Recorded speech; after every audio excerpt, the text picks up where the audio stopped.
What's happening, everybody, and welcome back to the True Gamer Podcast, the podcast hosted by two gamers for you, the True Gamers. I'm one of your hosts, Eddie, along with my bro, the inverted gamer himself, Sheps Bro. How you doing today? I'm doing good. You'll be pleased to know that I'm actually sleeping terribly, as per usual. Okay, all right. I've got dark circles around my eyes. I thought there was going to be a change. It's in the brutal. pattern It's been brutal. No, it's been like bad for me. For you, it's been bad for me. Bad for you is a whole new level. It is, and the big thing on that is that would be the prime time to game. Yeah. But I have this thing of feeling like, I guess, guilty that if I start gaming and can't get back to sleep, I will have robbed myself of the chance to get back to sleep. But I can never get back to sleep. Do you know what I mean? And I also know that beep is the immediate wake-up signal to every female. Mate. I'm going to wake up the entire flat block. All the women just, what are you doing? What are you doing? Wait a minute, was that my husband or was that your... No. Right, exactly. My chick will wake up immediately. And also, she'll come in, it'll be like, you know, the most epic moment in Jedi Survivor or something, right? And as it happens, she'll open the door, completely blocking our TV. You okay, babe? Oh, no. You know, it'll be one of those. So I wish I could I should use that time to game, but... I saw a funny joke today on the topic of like women and relationships and stuff like that. And it's like, we are all so accustomed to the silent treatment from our partners that we all think it's the go-to response for everything. Spoilers for the moment if you haven't watched the movie Sixth Sense. Right? So you know Sixth Sense, very old movie. Yeah. He's dead, right? The guy's dead. That's the whole plot of the movie. Whoa! It's kind of a big moment. But he gets shot right at the beginning. Yeah. But then the story progresses. You don't see him actually dead, but you get shot right at the beginning. Yeah. And like a year goes by and he's in a relationship. His wife doesn't ever speak to him. And you're like, oh, they're just really like, they're on bad terms. For a whole year. And stuff like that. And everyone who's watching is like, yeah, I can relate. I get it. That's clearly what's happening here. Not a single conversation or word said between us for a year. It's far more likely than the fact that he's dead. No, it's more likely she's just not talking to him, all right? So that's how relatable that situation is. They made a whole movie based on They tricked you for assumption. 2 hours of Bruce Willis, in fairness, acting incredibly well. Incredibly well. It's Bruce Willis, isn't it? Yeah. Where you're like, oh yeah, he's not just like the Die Hard guy. He can act. Oh, yeah. Dead the whole time. He's dead the whole time. We're like, oh, it's like I thought she was just giving the silent treatment the whole time. I mean, that made sense. Do you know what's funny as well? Is like, at no point at any time in the movie did anyone go, the most unrealistic thing about this movie is her not talking to him. Right? No, it was like, no, that we can believe. A bunch of things in a movie, you could be like, well, it's kind of unrealistic for a guy not to be like walking down the street and even be stopped by one of those people like, hey, do you want to give to charity? He's just really lucky. Right? It's like you'd be like, nah, something's fishy here. But when it's like his wife's not talking to him, yeah. Yeah, haven't spoken for a year. Not Completely even understandable. A peck on the cheek, hasn't made him dinner. Completely understandable. I mean, he's a New York City cop or whatever it is that he isn't at. Is it a cop? I don't know actually what he is. I don't remember at all either. But it's one of those jobs where you're like, oh yeah, this could be stressful in a relationship, I think. So it's like, oh yeah, cool. And they play on that. They're like, I'm going to fool everyone. Very quick question though. What's that got to do with gaming? Nothing. I think one time he went past a gamer. Oh, they made a Die Hard game. They did, and make it was a Die Hard actually game. good. And it was. That's right, guys. Gaming. We're back on track. Thank you, Bruce Willis. Since we're talking about great people like Bruce Willis, it's also good to talk about the opposite end of the spectrum. Our true gamers, our super bros who support us over at patreon.com/Conbrosations, who kick us some money every single month to keep these lights on mics on. Thank you guys so much for your support, but we hate you. It's a Findom sort of situation, you know? It really is. The more you give, the worse you're treated. Exactly. Those people are my juicy left nuts. Sorry, I'm just dying right here. My juicy left nut, Sabine from Smallville, and Gams Master, the leader of the Empire, the fearless one, the great Lord Vader himself, step cousin, who is actually even more hated than Rey Skywalker. It's unfortunate. I was like, Rey Skywalker, that's not a oh god, that is a thing. You know what's funny? I tweeted out, I really need to finish Jedi Survivor. Yeah. And well, you haven't finished it either. I haven't. Cool. Yeah. Cool. Car 56 was like, oh my god, you haven't even got to the ending where Cal Kestis turns out he trained Master Yoda. And I was like, oh my God, he did? And it's like, yeah. And he went even further into the future and he trained Rey. And I was like, oh my God, Rey Skywalker? And he's like, oh my God. So it was a funny moment. Car, I think, also just recently beefed me out, if my memory serves, which it could very well just goes not. around and beefing us out. I was saying, have you seen Loki, by the way, season 2? No. Really good. I really thoroughly enjoyed it. I've seen a lot of people give it a lot of hype. Really enjoyed it. Really well ties up Loki. But I said it was pretty okay. Now I've thought about it. I really enjoyed it. I did really like it. But then I said, but it doesn't really move the story on. And Carl's like, it literally ties up. Somebody was like, it literally ties up Loki's whole thing. What are you talking about? You're an idiot. And I'm like, the point of all of these shows was to move us into like phase 17 or whatever we are of the MCU. And it has done nothing for that. Literally nothing. We're literally back at the beginning, thanks to all of it. No spoilers. You'll have to watch it. It is, again, very good. Thanks for the beef. Car 56. He's just constantly. He doesn't do anything else, but he does. That's not true. He DMs me a lot of like. The motherfucker stuff. DMs me as well, but he DM'd me a link to a place where you can get custom Lego figurines. And he's like, hey, Ed, check this God of War one out. And I'm like, bruv, why are you trying to spend my money here? Why are you trying to spend my money? Hold on a minute. This is still related to like nerd stuff. You are the worst. You keep sending me those freaking statues. Oh, yeah. And then acting as if I cared about the Christian Bale one. You know I was asking about Henry Cavill. Why are you pretending like, yes, I'm a Batman stan, but like, of the two, who am I asking about? Come on. Yeah, it was... Those statues, and I'm talking like, not just the 1/6 scale, which by the way, those are incredible, but those busts, all of that. They're like Queen Industries or something Yeah. like that. They're called. They make these really hyper-realistic busts, like changeable eyes and stuff like that. The Henry Cavill one is the one him in the black suit, and he has like the fiery red eyes. Fucking amazing. If I hit the Euro Millions tonight, I won't say anything, but there will be signs. Guys, I just happened to get a delivery. Hey, check out this cool statue. I won in an online 42 competition. I grand don't each. even remember. Is that what they cost? The Christian Bale one? There was 3 versions. One was like a basic version, still like 11 grand. And there was another version. It's like Doesn't even come with heated back seats. right, 1250 or something like that. And then there was another one, 42. And I was like, what cost 4 times the amount of the base one? I looked at it. I was like, it looks like the same one. I don't know what we got here. Maybe you get an additional head, but that's not... Why 42? Also, with how realistic they are. It's a down payment on a house. Absolutely. And with how... Or more. That's like the whole... Like, that is the full deposit. Exactly. With how realistic they are, a different head is kind of creepy. Yeah. Because those... It's like having Christian Bale's head. Do you know what I mean? Like it was very well done, especially the Christian Bale one. I was like... I wonder how much they sell. Because... Not everybody has that much money, but then you also have to be a nerd into that kind of thing. You probably have the space for it if you have 42 grand lying around. I will say there are enough people that are passionate enough about this and successful enough in every like niche of entertainment that you don't have to sell too many of a thing.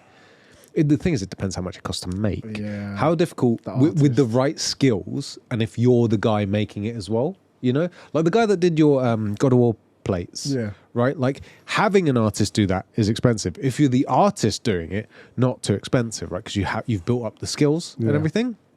So that's the question in it. But sell one thing at 40k, you kind of sorted, aren't you? You only really need to do the one. Imagine if it was like really low. It's like we pay kids in India to make these things, and we've just found the best kid in the world. He's like $5. That's it per statue. And like the resin. It's his little hands. Once he hits puberty, we're fucked. The resin costs them $400. Rest of it is pure profit, baby. Yeah, buddy. The profit's in the slavery. Exactly. Anyway, actual gaming. Gaming. So today, I thought we'd have a little bit of fun to start off with. Yes. So I asked you guys on Twitter, and I'm going to ask you here, and we're going to have a fun discussion. This was a question pitched by the Rhino Bouncer on Twitter. Yeah. He's a Twitter. If you guys want to go follow him, feel free to. He tweets a lot of like gaming news and stuff like that, and sometimes put some fun questions up, like the one we're going to talk about today. And he put a question out, and I thought it would be quite interesting. It says, "You can only have one dream sequel. Which is it? Bloodborne 2, Ghost of Tsushima 2, Last of Us Part 3, or Uncharted 5? There's obviously only one correct answer. Bloodborne 2. Ghost of Tsushima 2. How dare you, sir? How dare you? No, go on. I want to have a discussion about all of these ones. Yeah. But when I saw this, in fact, I think Car 56 that is was like, bait. I think we know what's gonna happen. I have never seen dirtier bait than ever, because every single one of those, you can make a case that should be just the next game that comes out. Forget like sequel, any of that, right? But the question is, you can only have one. I know. Like the rest of them get Never deleted. made. Yeah. Like you have to pick one and it puts the others forever on hold. On ice. Are you really going Demon Souls 2? No, do you know, I've said this before. I'm in a weird spot when it comes to Uncharted. Mm-hmm. After, I guess, playing the trilogy again. Yeah. And after playing 4 in its like up-res, whatever it is, like resolution and stuff like that in there. There was a collection, like a Nathan Drake collection. I've got an itch for an Uncharted game, but with Nathan Drake specifically. Okay. Now, I know that his story is ended on a good note, and it'd be kind of dumb to do that again, blah, blah, blah. But I love Nathan Drake, and I love those adventures, and I would really like to have that. And to me, I guess because it is Naughty Dog, the Uncharted 5, the Uncharted games are kind of like hold the high quality of The Last of Us, but just a little bit more happy. Just a little bit. Just a little bit. bit. A hair. I was saying, A little bit more carefree and adventurous. The Last of Us is fantastic, but soul crushing. Let's be honest. The good ending in the first game is you murder doctors that are going to save the planet. That's the good ending. And I'm 100% with Joel there. I also agree. Exactly. Joel is the good guy. Exactly. Unsung hero. Just the ending to Batman. Dark Knight is the hero we never said thank you. And you never have to. A Dark Knight. Dun, Christopher Nolan. So, I'm totally with you. Yeah. Also, I'll say this. Of those games, Uncharted 5 is the one I can most easily, like in my head, think up a couple of reasonable ways to tell another story. You could do is daughter Chloe? Is that this has been a while. Sarah? That's definitely Joel's daughter. Oh, it's his daughter. Anyway, you could do the daughter thing. Okay, bring back Sarah. You could do the daughter thing. You know how like Miles is in Spider-Man 1 PS4? Yeah. Spider-Man PS4. You know the one. Like you could have it start with the daughter and then he comes in or something. Like there's plenty of different ways to do it. You could do a flashback, like a prequel type game. You could slot one in the middle. Cassie, there you go. Plenty of names. All the names. Like there's plenty of places you could put the game. There's plenty of cool history and all parts of the world that you could go to.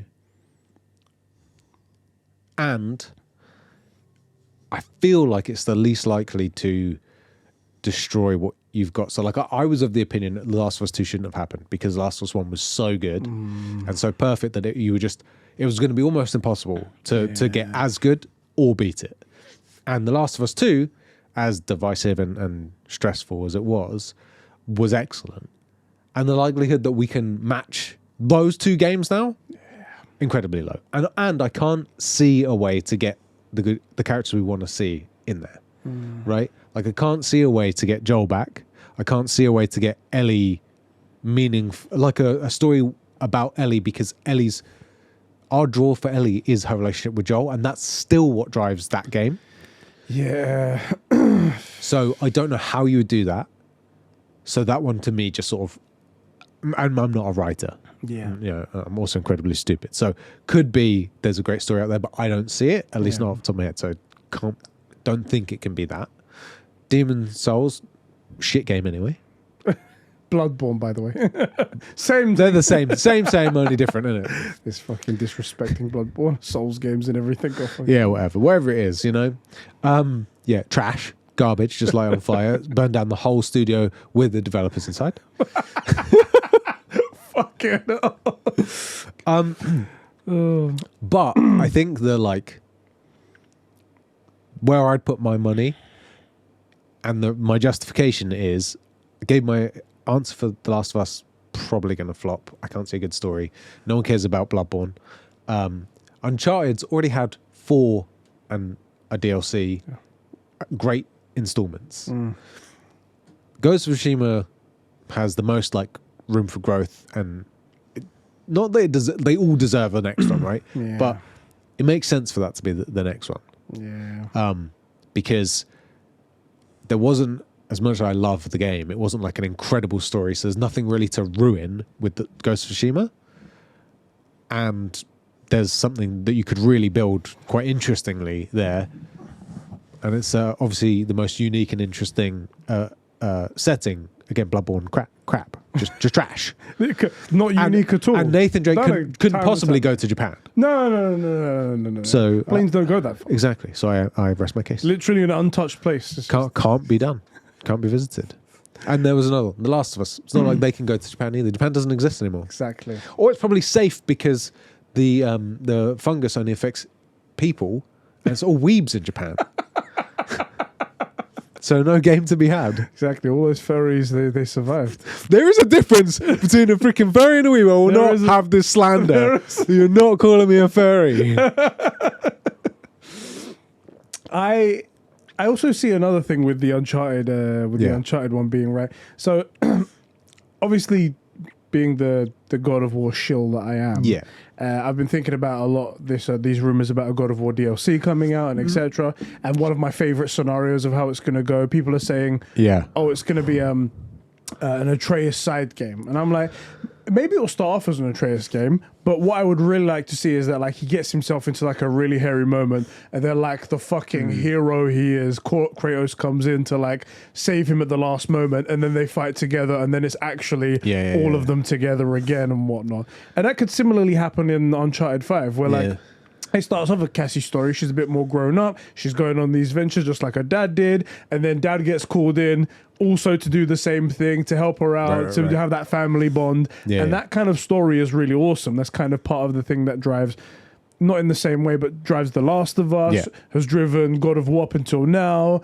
In a sort of way, the same with the previous Uncharted games. So I could see that also being a theme that they continue. Counterpitch. Go ahead. Nathan, commissioned by a large man in a suit with a red birthmark running down his face to go to Sweden or wherever the frick it is to find relics. He gets there. Could you imagine if the thing is that like he gets there and he gets transported into God of War. Oh God! And it's like, oh my God, they occupy the same universe. Oh shit, they just never went to Scandinavia. I love the idea of it being like, well, no, it's okay. It's Nathan Drake. He'll be okay. A Glock is going to do nothing against Jormungandr. You know? Shit. He just looks down at him. I mean, the AK was really powerful though. He's got an RPG. Solid point right there. Also, he's very lucky, so you know. True, and that is the ultimate superpower. Yeah, that is the ultimate superpower. Did you ever hear about that one rationale for why the screen goes like red when Nathan Drake is obviously like being hit a couple of times and stuff like that on screen? It's not actually like I know it is in video games where like you get shot and that's like it's blood damage, and it's blood, whatnot, but it's not actually apparently. Now, I think it's just to be like fun rather than it actually being that. But the developers say that's his luck running out.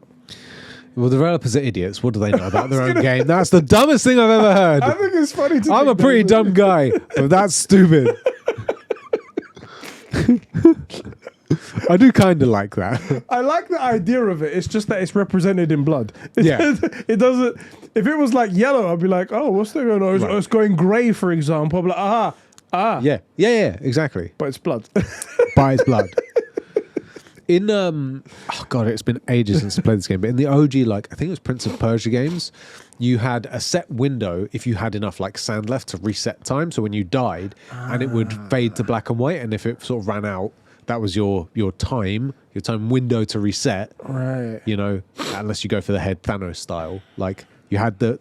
As you're like failing or dying to reset the thing.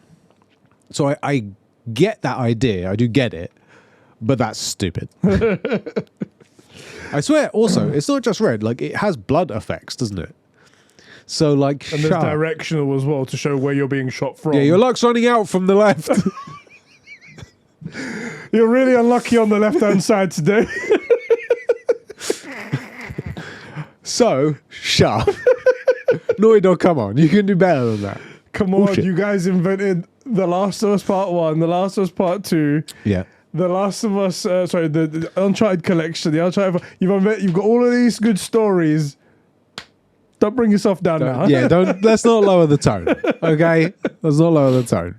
A couple of the guys in the comments, Chris Cobra SS, Yeah, buddy. said Uncharted 5 always gonna be up for some good banter and great action from Naughty Dog. My man, he's a man after my Man's heart, got man. shit tier taste. He's been following us since day one. I rest my case. That's a good point, solid point right there. Alpha Aquila. Me being content. If he's brought this into Alan Wake somehow. Knowing that I don't need to ask for it, but Alan Wake 2 and any more. There you go. So Alan Wake 3! That's what he wants, more Alan Wake. It wasn't on the list, motherfucker. El Chino, Zacchino, he says, Ghost of Tsushima 2 My man. You can stop the list right there. From Software has far better games than Bloodborne out. Why we can't? From Software makes good games. See, look at the slander right here. First of all, From Software, they have got good games out. Don't get me wrong.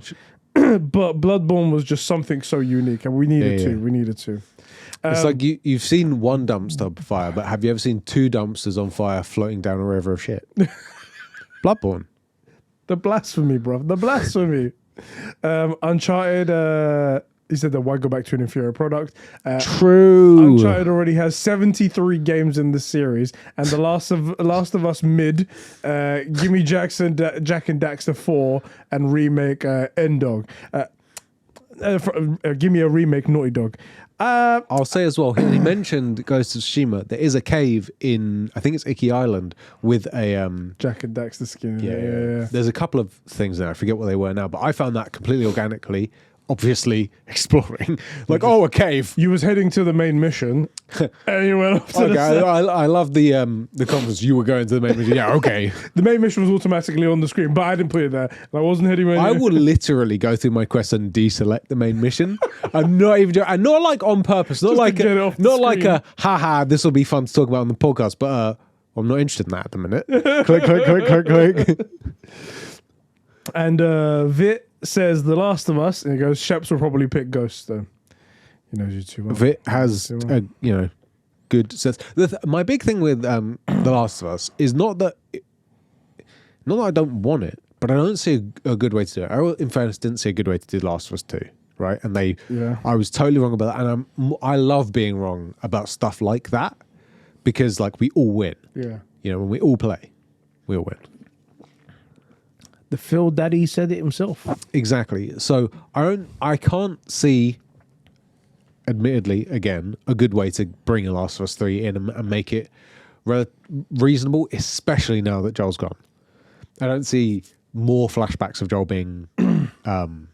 Yeah, it definitely seems like that has to be the end. It has to be like, that's the goodbye. Also, and he's one of the I want to make it clear as well, I wouldn't be interested in a Joel game. I like Ellie and Joel. Yeah.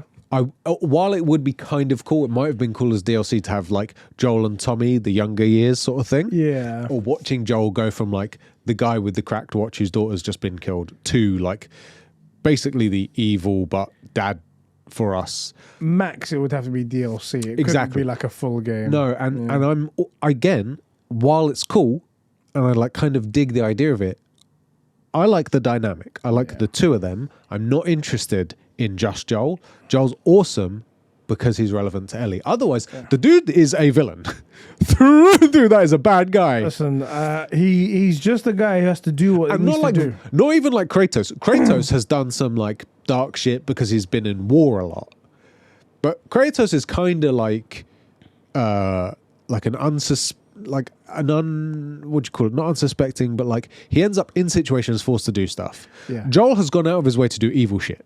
Joel is a bad man.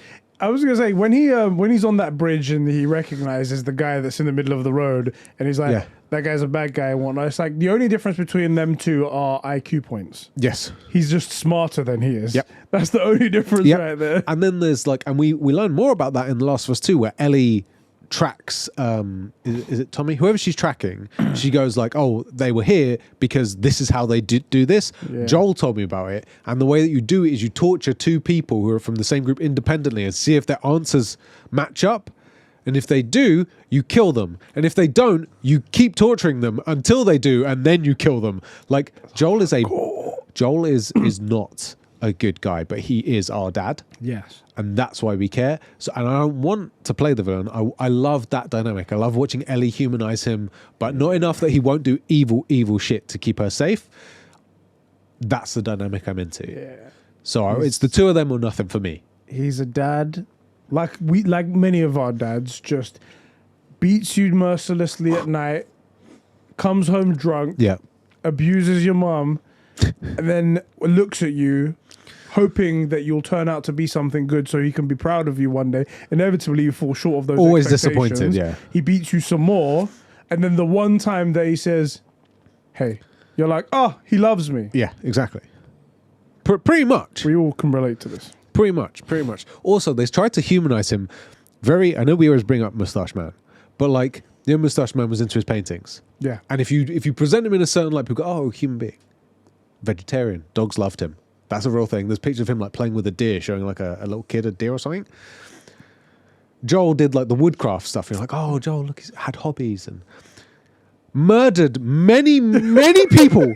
Every single human death after the hospital, his fault. Every single one, everyone, all of them. I mean, let's not put literally worse than Hitler. It's Schrodinger's genocide. We don't know if it was gonna be. All right, let's not. I don't feel like I don't really can put a fine point on it like that. Okay, let's just I cross the T. Worse than Hitler. / Signed by the people. So anyway, I'm invested in that like codependent relationship, so I don't see a way to do the. I'm super interested because after Last of Us Part 2 was out, Neil Druckmann said like there is a story for Last of Us Part 3. It's just a matter of not whether Sony want to take it any further. And then it was greenlit, and they are working on it, so we're going to see what's going to happen. Yeah, exactly. It's just it's so hard to envision, isn't it? Also, like, and in fairness, it completely skipped my mind. It could be an Abby story, and I actually really like Abby. The only thing I didn't like about Abby, genuinely, is it's unrealistic her keeping all of that muscle mass. Yeah, it's like a 2,000-mile journey on foot on trail rations. She had a burrito. What are you talking about? That's what I'm saying. People are like, have you seen the gym she's in? And I'm like, she doesn't have what are you talking about? That's the only bit I don't like because it doesn't make sense, right? Bro, she had a second burrito. All right, she did have 2 burritos, and her friends died, and she may have got those or potentially even 3.5 partially eaten burritos. And they had chicken. They did keep chickens there. There you go. And the dog did like her. So she's Hitler too. That's what I'm saying. But like, I don't know how I would feel about like an Abby Lev. I don't know how I'd feel about that duo. I think there's enough investment there. They're not. The thing is, it's not that like father and his kid dynamic. But I like Abby and I like Lev. I thought they were cool. They worked really well together. I love the skyscraper shit. That was some of the best, most iconic, most visually pleasing stuff we've ever had in The Last of Us, but just in general. I don't know if I care enough about them as a dynamic versus. I don't think we care enough, and definitely I don't think the general public cares enough. Yeah, the general public is going to cry if that happens. I would still play it, and especially because if I had the time, PlayStation are also trying to do the thing with like the games tie over to the TV shows and stuff like that. Yeah. They're clearly gonna. They announced The Last of Us Part 2. It's one of the topics we're going to cover in a bit. Last of Us Part 2, PlayStation 5 remaster they've come out with a $10 upgrade, and that's clearly going to come out. And then the TV show is going to help promote that and boost sales and stuff like that. After 2 seasons of them doing the whole Ellie and Joel. Cool, these other characters on the side, Ellie and Joel. Also, they keep missing a trick. Like, that was the perfect time to show, and I still haven't actually watched the show. I'm at the gay episode. The gay episode? I'm 2 episodes from the end. Cool. But you're like episode 3 or something like that. I think it is actually episode 3. And it's Frank, isn't it? Yeah. That was the time I know for a fact that they don't explore why Frank owed Joel. And that is what they should have done in that episode. They could keep the love story. I don't care about that. That's great. Like, what I mean is, keep it, leave it, not interested. What I would have found really interesting, if the shows are supposed to complement the games, is why does Joel have this favor from Frank? That would have been a really cool thing to have in there. And that's the reason I didn't continue the show, because I was literally expecting that and it didn't happen, so I stopped. And why? Also, I love a gay love story. I think they're way cute. Have you seen I Love You, Philip Morris? Yes. Love that film. Right? So, like, I'm all about that.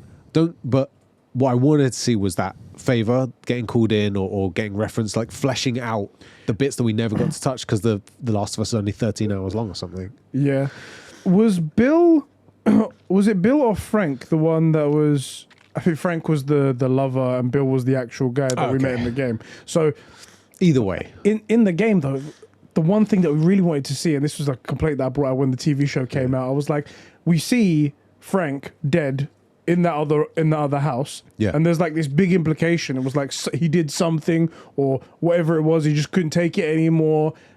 And then we're like, oh shit, there's going to be a big episode of them in the show. This is going to add so much more context to this thing. And then we got the love story from them, but we didn't see how that went into this, and it went in a completely different way. And I was like, oh, but you could have had that moment. You could have had, like, for TV, it would have been fine, the people that never played the game. But then the people who played the game would have been like, aha. Yeah, it would have been like the coolest Easter egg, because that's one of those like unanswered questions, because the game kind of revolves around that happening without that favor, and that it's a battery, isn't it? The battery in the Humvee.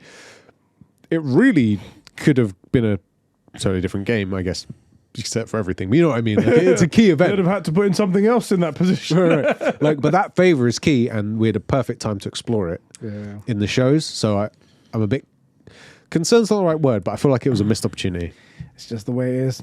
So you picked Ghost of Tsushima too, yeah? Yeah. I'm an Uncharted 5 kind of guy, but honestly, any one of them I'd be very happy with to have a... There's no bad answer here. Even it was malaria or whatever, it was bloodborne. Like, even that, like, at least those guys would enjoy their trash. You know, the raccoons can have their trash. Fucking awesome. All right, next question. Yes. Which one of these upcoming games, because these are actually confirmed games... Yeah, okay. Would you pick one of? Oh, and the rest have to go. And the rest have to go. Okay. The next Witcher game. Okay. They've announced it, but they haven't given it a full title yet. Yeah, we don't know. Like, we were suspecting that would be a Vesemir title. Is it Geralt? Do we know? We have no idea. Okay. It's So got, just it's got the Lynx medallion. Yeah. So something hidden there, but that's about as far as it gets. GTA 6. Yeah. Easy gone. In this one, it says Dragon Age Dreadwolf, but I'm not a big Dragon Age guy, to be honest. So I was going to replace it with Fable. Either of those is perfectly acceptable to me, yeah. And the Elder Scrolls 6. Shit. So, well, what, by the way, which are you doing? Are you going to pick Fable or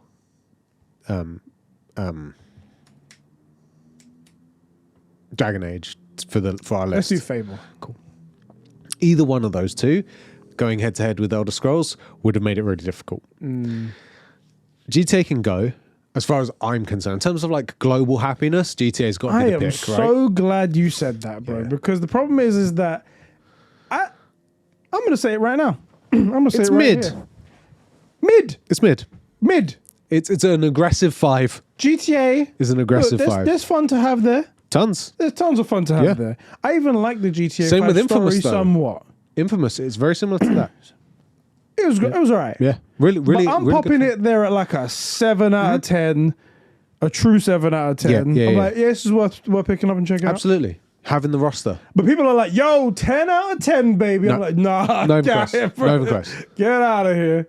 And people are like, GTA 6 is going to change the world. And I'm like, in what way is it going to change the world? Explain to me. And then they're like, it just is. Like, what are you talking about? Cool.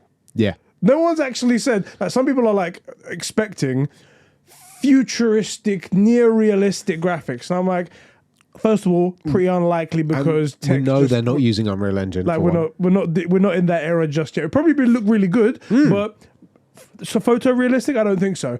And then second of all, That's not what makes a great game. That makes a good looking game. Yeah. And then what The Order else? 1886, perfect example. Exactly. Gorgeous. Even to this day, by the way, graphics still hold up. Yeah. Gorgeous game. And then what? Right. But it looked really pretty. Right. You're going to have a palm tree and it's going to look beautiful in the sunset. Okay. You And know that then what? most of the day and night is not a sunset, right? It's like there's one sliver of time where it's worth having. So get the hell out of here, GTA 6. Yeah, that's gone. That's an easy delete. Will anger the whole internet. Yeah, easy delete. Again, if we're talking about global like enjoyment time played, that's the clear winner, Yeah. right? But trash, crap. Chuck that in the dumpster fire with Bloodborne. Go away. I think I have a sneaky suspicion. Rockstar might. I think this is likely, actually. If this happens, it'll be hilarious. Yeah. But I think Rockstar might get a rude awakening. Because, Oh, I know exactly where you're going. like I said, there isn't this amazing thing that GTA is. No. GTA 5 shouldn't have gone 3 generations. No. Shouldn't have gone on for, 10 years plus. 13, I think. I think it was Never mind, 2013. 10. Yeah, So, cool, yeah. It shouldn't have gone that far. No. They struck very lucky with something that was just very average. Yes. And it was just the hype of everyone's just doing this thing. Yep. And the RP community picked it up, so there was these role playing games. They got stuff very like that. lucky that creative, entertaining people decided to like play as characters and Yes. get their friends who are also entertaining and creative Like to do the same. Minecraft was Yeah. back in the day. Yes, You got very lucky there. It might not happen again. I would say there's a high likelihood that the shift isn't I'd analogous this generation of consoles where people, in fairness, because the games didn't all go there, but usually the next generation comes out, everybody moves over. Yeah. We're sort of stagnating still between the previous gen and current gen on both systems. Yeah. And that, I think, is what's going to happen. I think what's going to happen is GTA 6 is going to come out and a chunk of people, I don't think a huge amount, but let's say maybe 10% are going to go, damn, I was really expecting something new and this is just the next. And I don't really have any more in me to go back to GTA 5. I'm done. Yeah. There'll obviously be the new kids that just come in and go GTA 6 is the best because it's their first GTA. I think a bunch of people are going to go back to GTA 5 or stay on GTA 5 because there's such a large library of what's already been built. And a little bit of me, although it is Rockstar and so far they seem to just pay attention, in fairness, right? Yeah. Like GTA has been managed really well to get to stay relevant. And like Red Dead's proof that they can make incredible stuff. A little bit of me is concerned that they're going to do like a Modern Warfare and it's just going to be as if it released in like 2014, 2015. Yeah. Do you know what I mean? But I Just the loading suspect- times are better now. Right. I do suspect that since GTA 5 has come out, they did Red Dead, right? So that was a significant difference in engine performance and graphics and storytelling and stuff. So I don't think that would happen, but a little bit of me worries. The big telling thing for GTA 5 is whether or not it goes on the last gen, which it absolutely should not. I mean, like GTA 5 loading screens, I think we said this on the last podcast, but the load screens on like a PS4, standard PS4 and Xbox One are horrendous Yeah. on GTA 5. Trying to load that in on GTA 6, I mean that's shooting yourself in the foot from the gate. So In our last episode podcast, we did talk about GTA 6 being on the PS5, etc., on the PS4, sorry. And I made a clip of the podcast to, just that little bit Discuss it, there, yeah. like GTA 6 is going to be on PS4, and it is just it's doing bits. 99% of people are like, no way that what I say. 50% of people are like, no, this never gonna happen. This is never gonna happen. Yeah. You guys are dumb. But it's more like them We hoping to be Yeah. that way.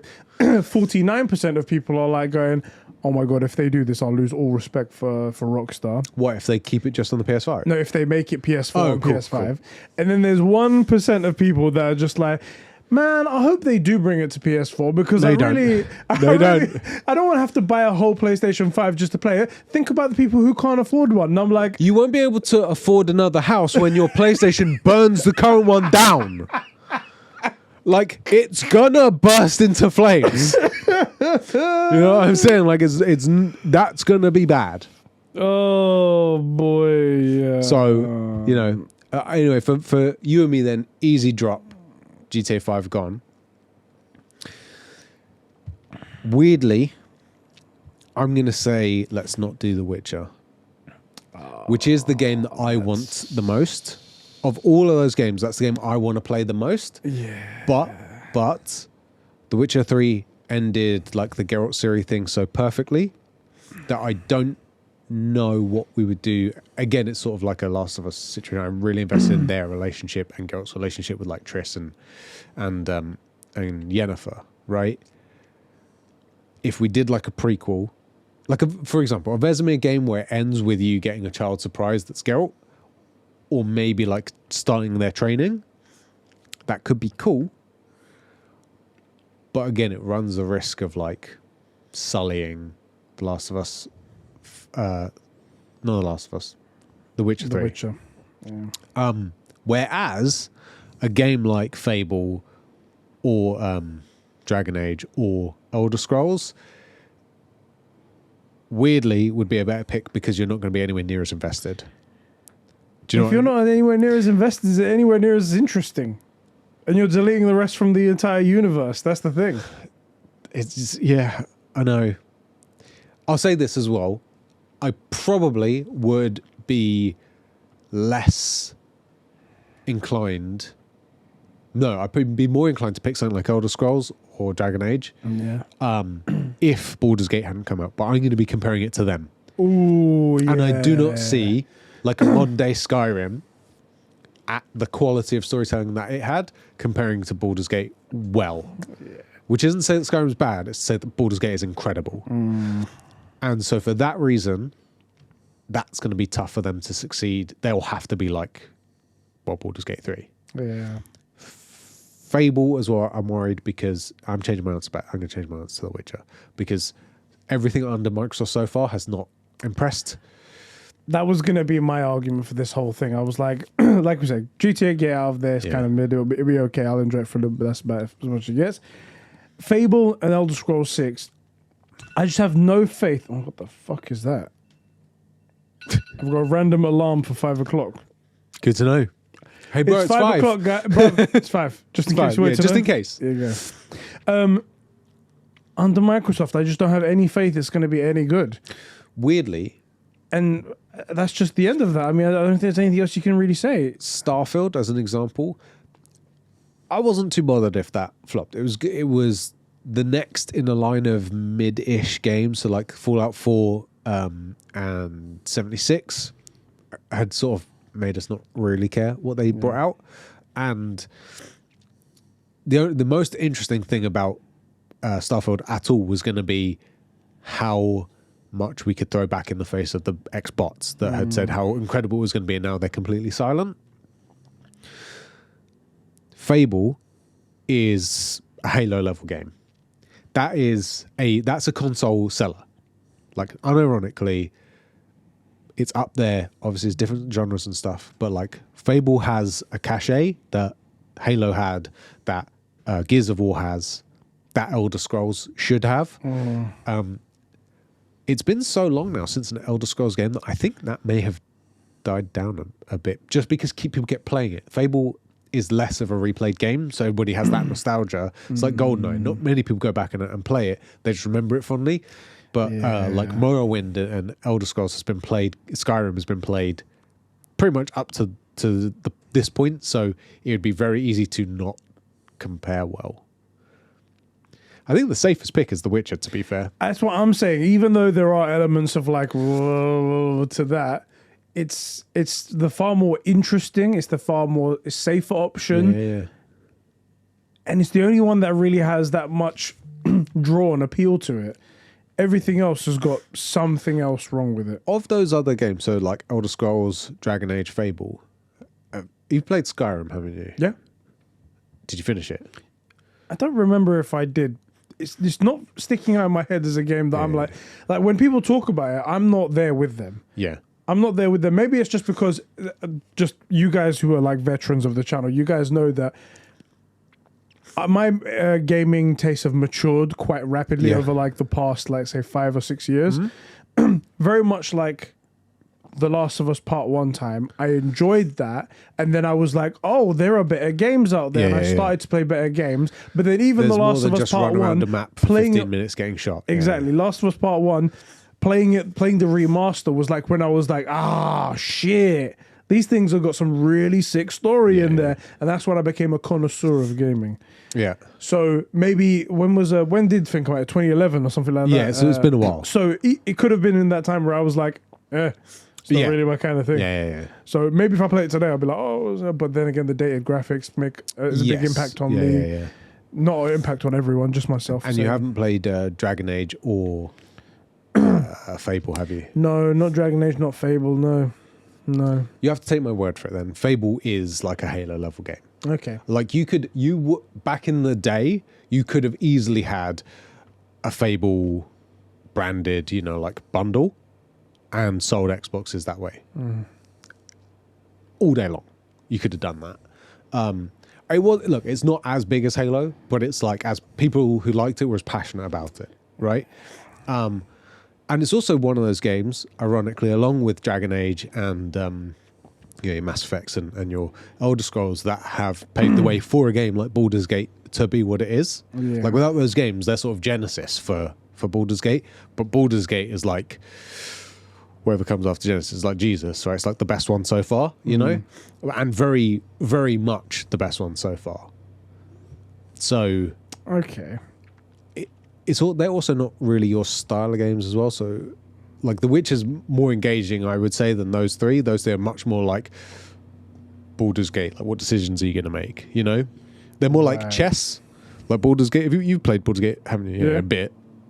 It's more like chess than and like The Witch is a bit more like a Ghost of Tsushima, where it's more about the combat. And, incredible story in there, but like the gameplay itself, a bit more engaging. So I could see those not being your flavor, although the story's great. What would you do for The Witcher, though? That's the most important question. It's a fucking great question, isn't it?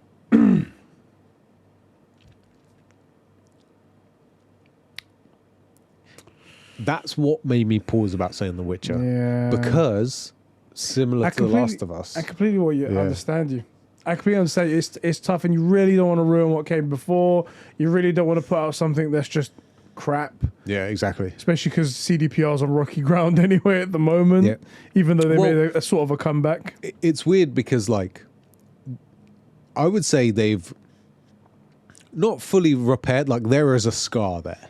Yeah. But it's healed.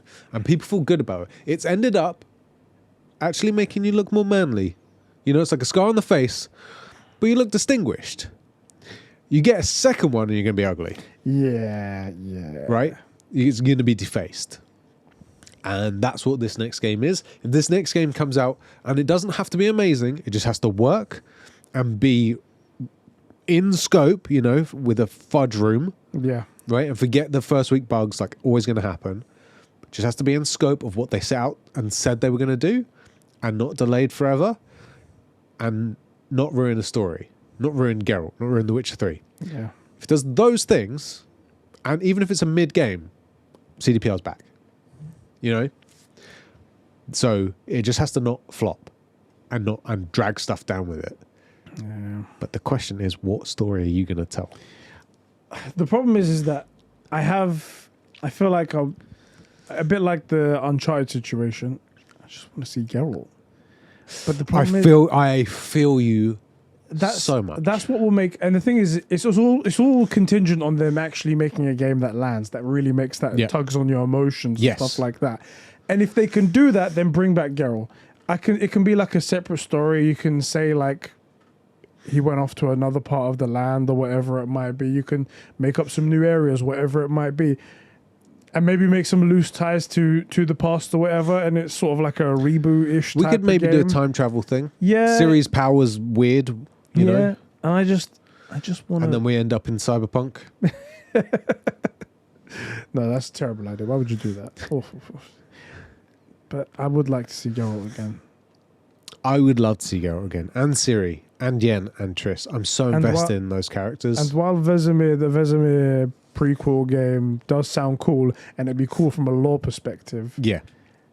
I don't think it has the same sort of appeal as a Geralt It game. also it gets very dangerous because Vesemir in The Last of Us 3, and again, that's The Witcher 3. Sorry, bruv, because I'm thinking about like father-daughter things.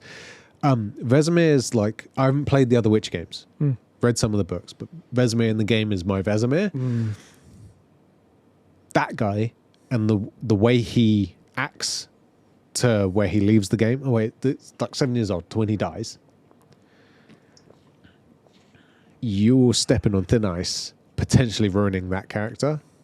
You know, and I would say that was one of my bigger beefs with the season 1 or 2 of the show, with of the Witcher show. Yeah, where Vesemir is like, it seemed like they didn't know, was he not evil, but like willing to hurt kids to bring back the witches or not? And then maybe he is, but no, he's definitely not. Although maybe he is. Like, which is it? Make more witches. Right. Which is it?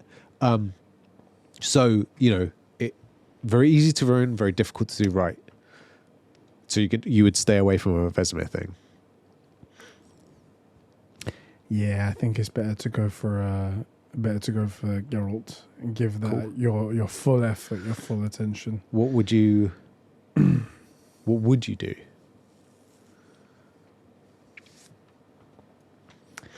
I think it would have to be a shit. It's tough, isn't it? It's really hard. It's tough. It's not easy.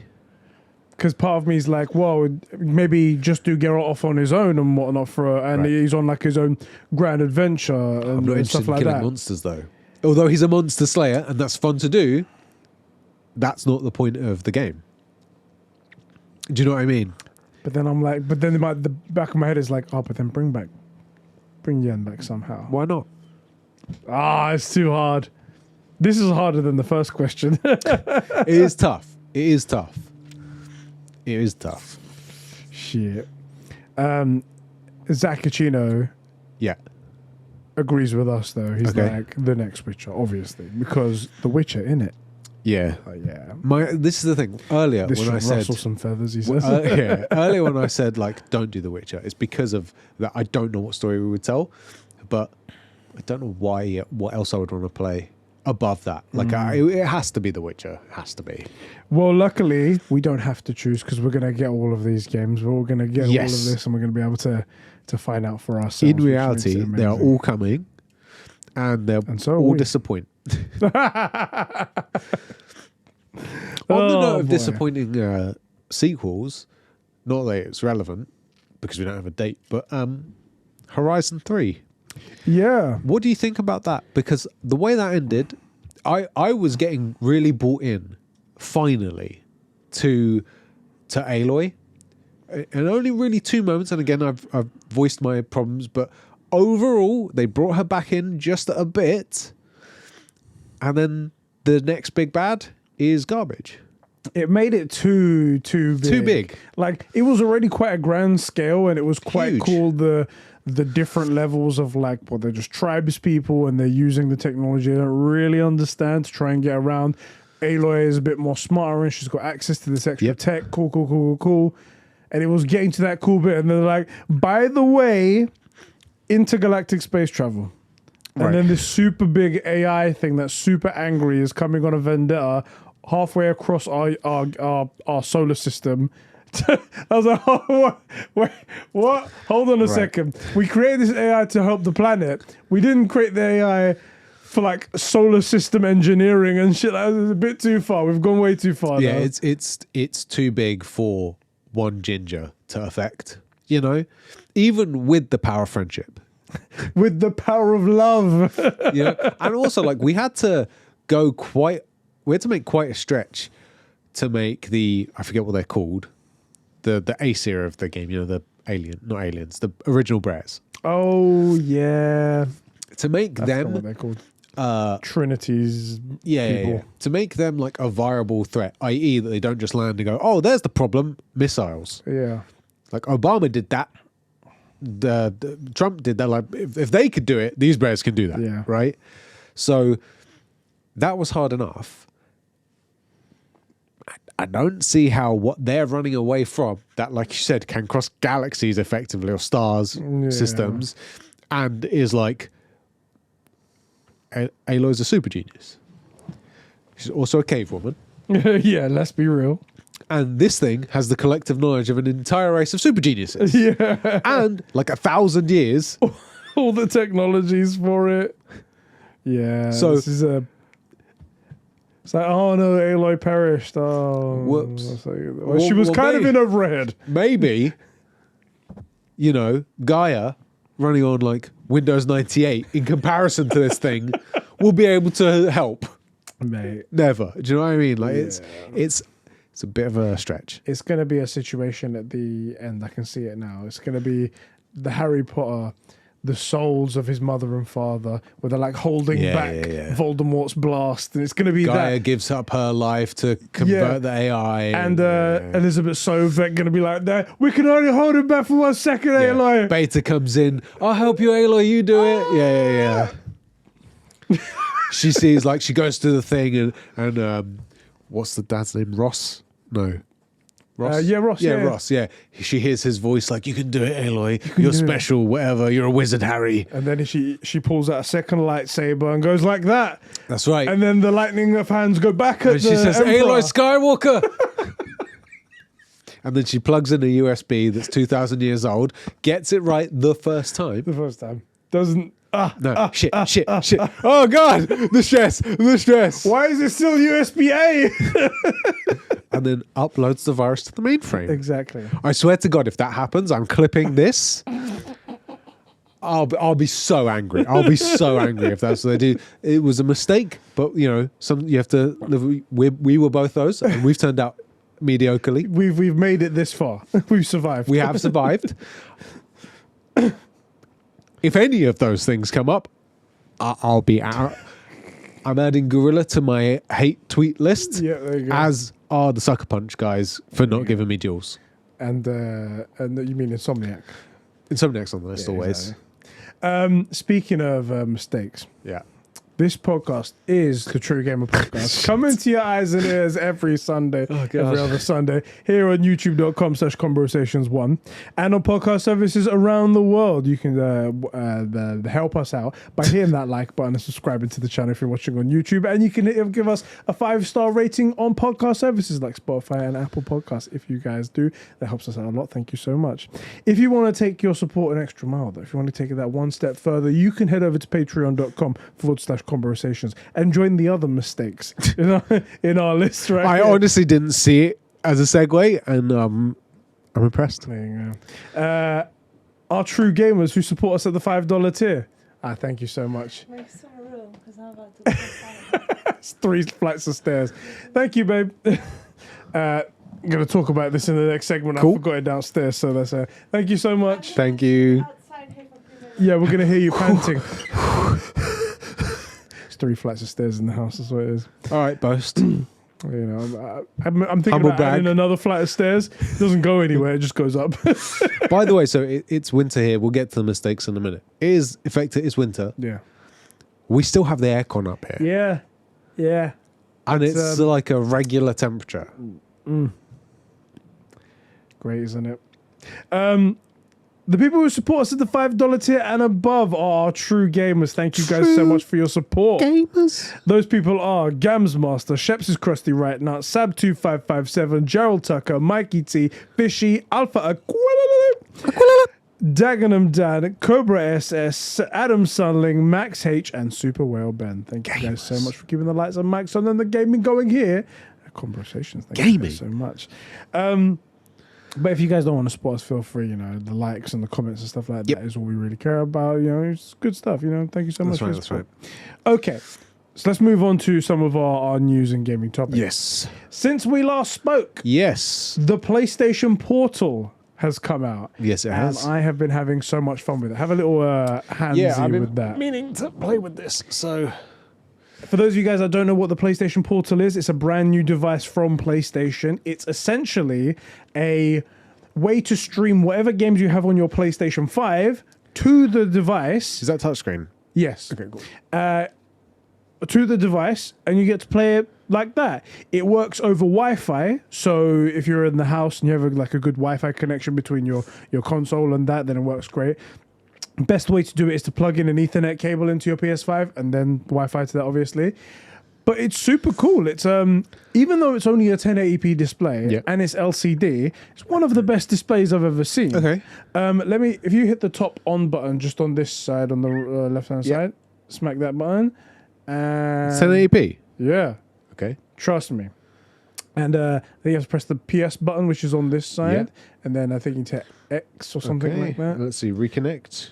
Yeah. It's really cool. I've been having a lot of fun with it downstairs on the sofa. Sorry, for some reason wasn't expecting Sony PlayStation on. My bad. Having fun with it on the sofa and stuff like that. And surprisingly, really, really little lag. I've been having a blast with it. There are people out there that are trying ridiculous things. They're like, I'm shocked that this is 1080p display. Sorry, just to it's crazy good, isn't it? It's crazy good. talking amongst yourselves, boys. I'm just gonna play God of War. Oh, that's part of the Let's Play. Don't get into that. Don't get into that. Actually, you know what? I've put a save file. You can do whatever you want now. I'm deleting your save files. Oh, he's ruining it. He's ruining it, guys. But it's actually really, really fun. It's got all of the functions of a DualSense controller because it's actually two DualSense controllers sort of split in half. Stretched, yeah. It's got the haptics. It's got the vibrations. It's got, you know, the light bars down the side of it? Do you want to show the camera very quickly so they can see? You know, on the DualSense, you have it just at the top. This time it's going all the way down the controller, which I think is really cool. Everything else is full-sized. And it solves the main complaint that I've had about... People say, oh, just get a backbone and put it to your phone. Yeah. And No. I'm like, that's a solution, but it's a compromise solution. It's making your giant hands, or my giant hands, fit into this tiny little like switch-like thing. And even the switch is like really small on the side. This is a I'm full-size shocked controller this is on both sides. 1080p. It's I surprising. don't believe, actually, to be honest. This is what I'm saying. That was my biggest worry, and I was very vocal about it. No, I was like, the screen is my biggest worry. I don't think this is 1080p. And LCD as well. And I'm like, Yeah. I thought that was going to be like that black halo effect. on it. Unironically, yeah. I don't believe that. I think that actually might be a lie.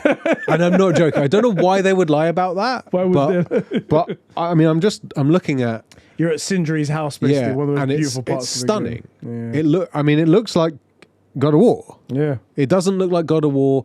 We played The Witcher 3 on the Wii. Do you remember that? Not the Wii, the Switch Lite. The Switch Lite. The That's tiny right. Switch. Yeah.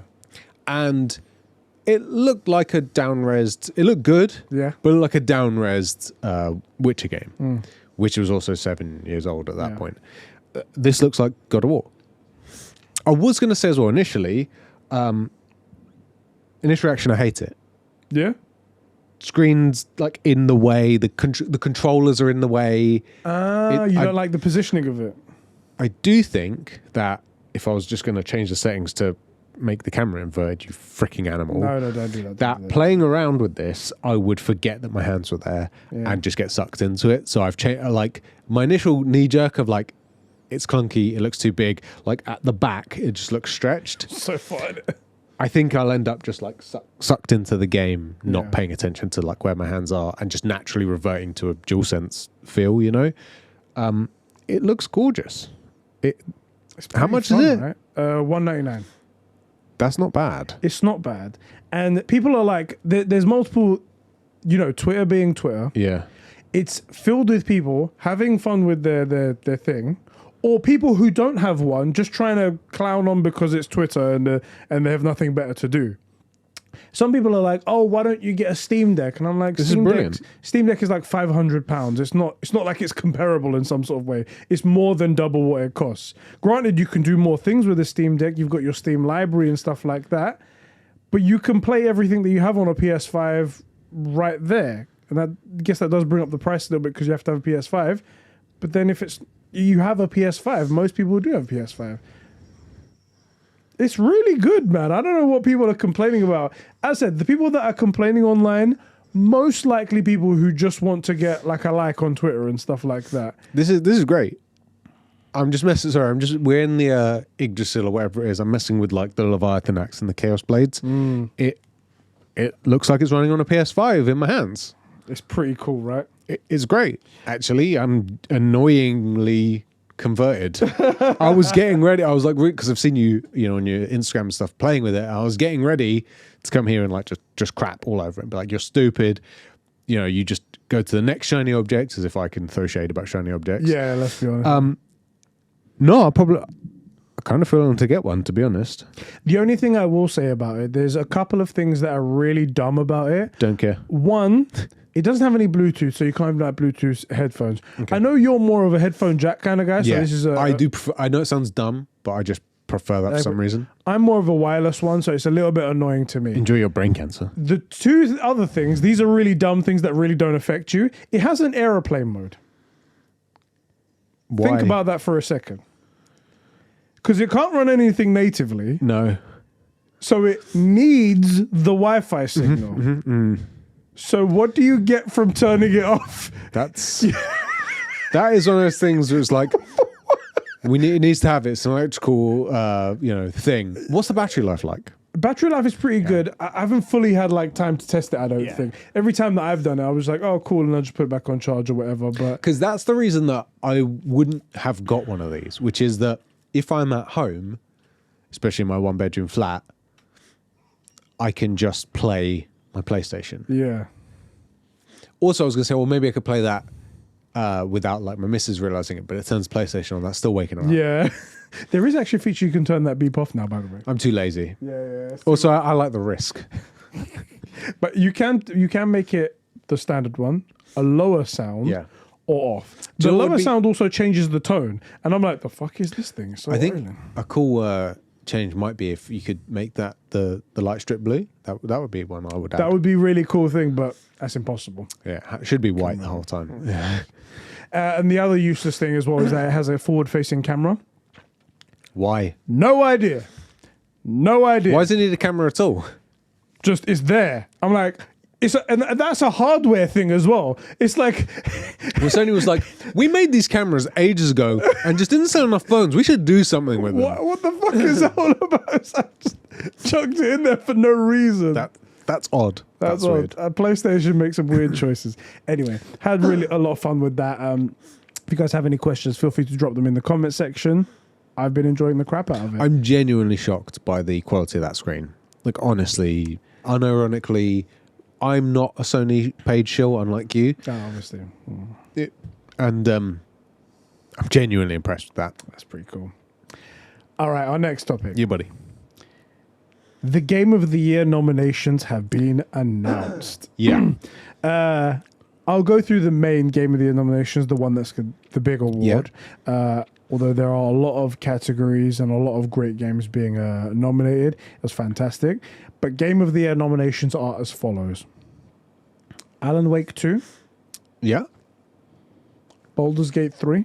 Obviously. Marvel Spider-Man 2. Yeah. Resident Evil 4. Strange because it's a remake. Caused a lot of hubbub about that. Also, yeah, I mean, glad that the RE fans get something, but like compared to those other games, I don't really feel like we're in the same league. Exactly. Okay. Super Mario Bros. Wonder. Okay. And Starfield. No, it's not. The Legend of Zelda Tears of Kingdom. Didn't we basically call that whole list? We basically did. I think except RE. I think we might have not put a Resident Evil on there. I think why would you? We was like, why would you put a remake on there? Yeah. But that is the list. I think a very well-rounded list. I think overall, I think we're all in agreement that Baldur's Gate is going to take it all. Yeah, I'd give that pretty much. I think you have to give like maybe one or two. Like, we can't give everything to Baldur's Gate. Yeah. It's going to be like what was the game that was? It might have been the year that God of War Ragnarok came out. Yeah, some like best supporting actor or something weird thing like that. Was it Elden Ring? Sorry, Elden Ring. It was like God of War like swept, got all these other awards, but Game of the Year they went right. Let's give that to so and so. Also, weirdly, they gave it to them for the soundtrack. I want to say. Yeah. And it was like, one of the notably excellent things, among many excellent things, is the soundtrack. No, Elden Rings is bad, but God of War is outstanding. Yeah. Maybe we do something else. How about that? But this caused, obviously, a massive hurricane through Twitter and the rest of the internet, with the Xbox claiming that The Game Awards, they're shit It's rigged. anyway. It's all just paid shills, paid Sony ponies and Right, stuff right, right. like that. This is Jeff Keighley as well. Sony ponies putting Mario in there. He's just a Sony pony. That's why he put Tears of the Kingdom in there. That's why he did that. And they even coined a new phrase. Okay. They are claiming that Xbox games are held to a completely different standard than other Or games. any standards. They're claiming that Xbox games are held to a higher standard than, say, PlayStation games or Nintendo games. You know, those guys that actually produce good games. Yeah. They're being held to a much higher standard. Coining the phrase, the Xbox tax. The Xbox have to be great and then some in order to be considered for Game of the Year. This is some pharmaceutical grade copium. If I've ever seen it. These The boys purest form. smoking. These guys are on crack. That is insane. That is insane. That's mental. Absolutely Starfield, insane. no matter what you think about it, not shining a light to these other games. It can be good. You can like it. You can like the non-voiced protagonist, all that stuff. But phoned in a few things here and there, like the caves all being the same, and Yeah. combat's a little bit clunky, and like the NPC interaction's a bit weak in comparison to, you know, a Baldur's Gate or whatever, which in fairness are a strong year for it to come out. Yeah. Counterpoint, literally the biggest game apparently that Microsoft's ever done, like their big focal point. Yeah. You know, it's supposed to be like a Halo 3, you know, a COD Modern Warfare 2. Like, this is supposed to be one of the big, like, you can never beat it sort of things. Game of the generation, they were trying to call it. Right. So, Game of the Generation, Xbox tax. The Xbox tax is actually called Game Pass, and you're paying it. Yeah. That's what you get. That's what you get. It's so it's cemented what we've all believed for a long time when it comes to. There was times where I kind of felt bad for the Xbox community because they've had such a bad run Yeah. of games that they've Yeah. not had anything good for a while. Yeah. That it was like, it's not their fault. It's Microsoft not providing for them. Yeah. But then they just reinforced that bad behavior with them going, Xbox is the best gaming company out there. Yes, buy more gaming companies, buy more consolidation, put more under Microsoft. And now they've just been rewarded for that bad behavior with just nothing. This has now made it 10 years. The Game Awards been running 10 years without a single Xbox Studios game to be nominated for Game of the Year. Nominated. Nominated, not one, nominated. Cool. But Every year it's either PlayStation or Nintendo or another third party, and sometimes even getting double slots. Xbox haven't had one single Game of the Year Xbox nomination. tax. Tell me why. Okay, a game like Spider-Man 2, Baldur's Gate 3 should beat out Redfall. Right? Xbox tax. Xbox tax. These haters out there. Yeah. I'll tell you one thing that was funny. The tax is in London, right? Congestion charge. That's it. ULEZ, Xbox tax. That's The it. big three. I'll tell you something that was funny. Yeah. When people were going around, they were like, "Oh, Xbox, there's Sony ponies and stuff like that." They got a picture of Jeff Keighley when the PlayStation 5 first came out. Okay. And you know when the DualSense was the new craze and people were Yeah. testing it in new ways, and Astrobot, you had to blow in the controller at one point. People posted that and it made me die. They were like, "Look, he's literally blowing the PS5." And I was like, "Fuck, that's funny." I was like, shit, okay, you got us there. You got there. At least they can make a good joke. A good meme for once. That was right? pretty good. That's pretty good. All right, let's put that That's down. pretty One good. win for them. That's pretty good. It's Take still- the L, Jeff. It's still very unbalanced, but that's one in the win category right there. They needed it, and in fairness, they earned that one. Yeah. Fair play, Xbox. Take it. But That's it's funny. It's far beyond. Like I said, at one point I felt sorry for them. Yeah. But now it's gone really far beyond the point. It's like what we say about the DC universe, for example. Yeah. When people come along and they say, everything that Zack Snyder did was complete and utter trash. It's like you've invalidated anything you say from here on out because you've started off with such a ridiculous statement. Yeah, it's insane. If you said like, I really didn't Casting like this Henry one Cavill. thing, right? It's like, if you said I really didn't like this thing over here, and it's kind of soured the whole thing, I'd be like, do you know what? That's the point. Also, there's plenty of stuff you and me don't like. Exactly. I'll get on you. You know, maybe we just don't like the same things. Cool, no problem. Move on. But when you say this and you point to a beautiful thing is trash, you're like, you're dumb. And then This these and guys, everything this guy's ever done, trash. It's the Mona Lisa. exactly. And then they do the same thing with this. They're like, Starfield is the game of the generation, and then you see the worst thing in the world. You see the Mona Lisa. Have you ever seen the Mona Lisa? Super disappointing. Apparently, it's Incredibly really disappointing. It's about this big. And it's just like... I watched it in the Da Vinci Code. It looked bigger. It is bigger than the Da Vinci Code. Because it's shit. In real life, it's shit. And there's like 40 people in front of you. You can barely see it. You want to see the Mona Lisa? Get a stamp and put it on a letter as if you got anyone to send a letter to. That will be more impressive than the actual thing. But that's also a great analog because that's what they're bringing out on Xbox. You're like, it's going to be the best thing ever. Then you go and see it, you're like, it's small and not very good. And all these people are in the way and they all seem to think it's great, but it's obviously not.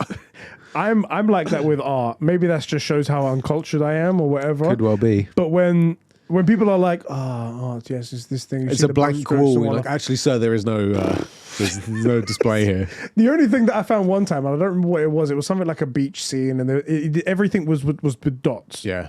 I was like, that's kind of impressive to do things with dots, but it's only mildly interesting. You ever It's seen not those like a ones? big deal. You ever seen those ones where it's like stuff hanging from string and then as you walk, it changes images? Yeah, that's kind of interesting You're as like, well. that's really creative. Yeah. That's really cool. Yeah. But then there's one guy that like stack buckets of sand on top of each other, and then he stabs the bottom one so sand comes out, and then eventually it gets to a point where it tips over, and then everyone's like, Marvelous. art, Visionary. It's like at the end of White Chicks. Visionary. visionary. Splendid. Wonderful. So brave. So powerful. So this isn't my field. Everybody's mate. in chicken suits and red paint. That's not my thing. Yeah, I'm not so sure.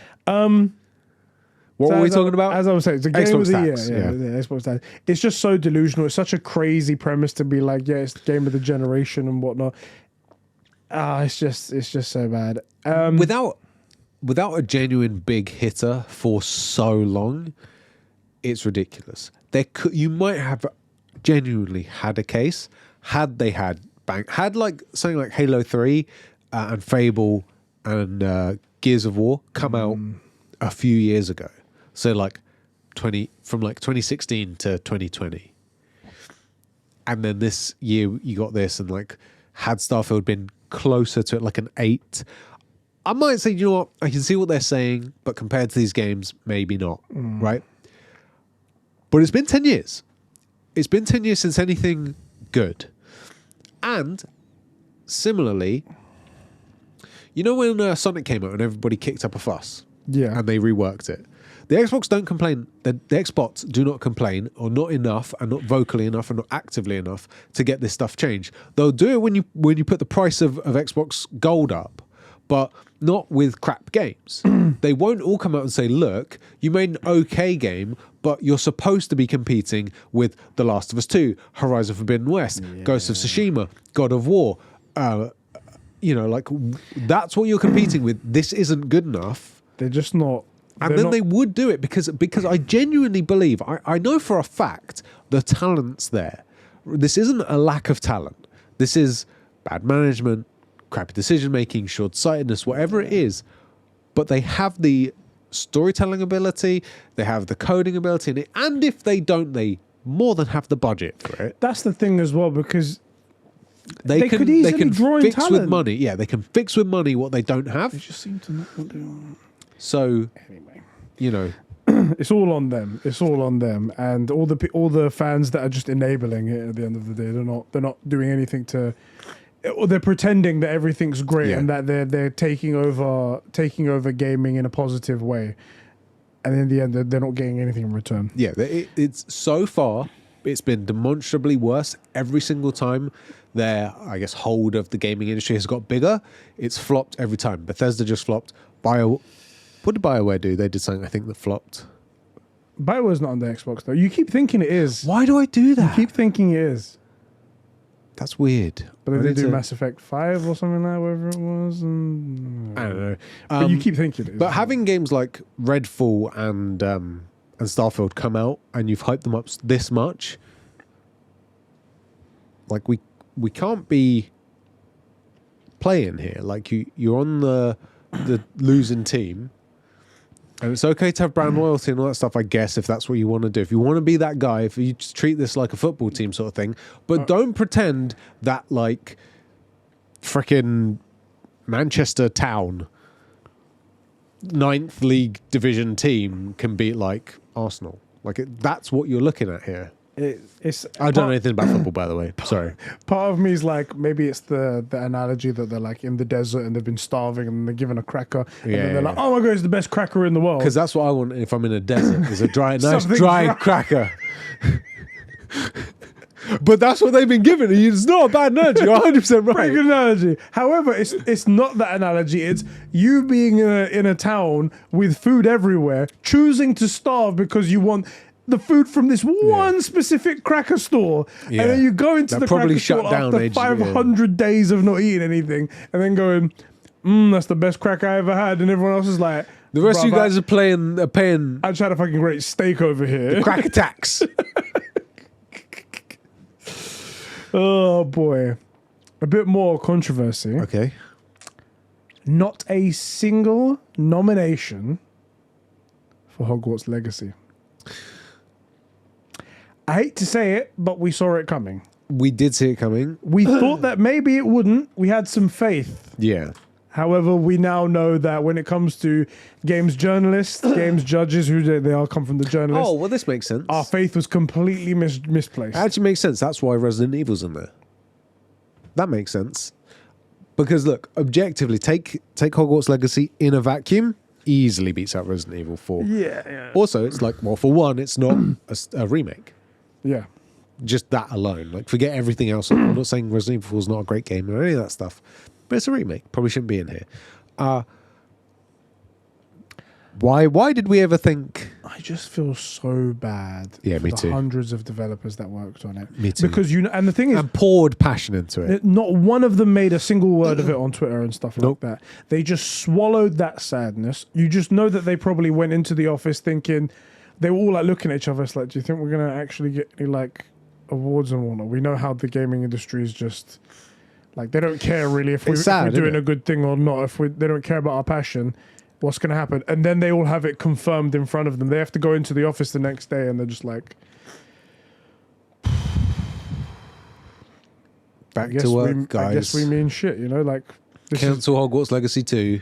they won't cancel. They'll definitely do a second one. Will they? I think they made enough money to warrant a second one. However, and that's not going to mean anything to the shareholders. The shareholders are going to do it. That's just going to. It might mean that the people making it might have less passion. I You might lose definitely a can bunch of see people. I can see that. it's If, just that people so- going into work every day, you can see the passion that's in that game at every. Like I played a Slytherin because it's the one. Well, actually, Huffpuffs were the least likely thing I would play, but I just wanted to see what they would do with it. Slytherin common room, gorgeous. Yeah. Everything about all of it, gorgeous. The game's obviously made with so much passion, and I can see everybody going back into work for the next game just being like, I'm not giving it my all and that little bit extra in case some fucking billionaire tweets something and ruins years of hard work and saying I love and I'm passionate about it. They're probably all potterheads.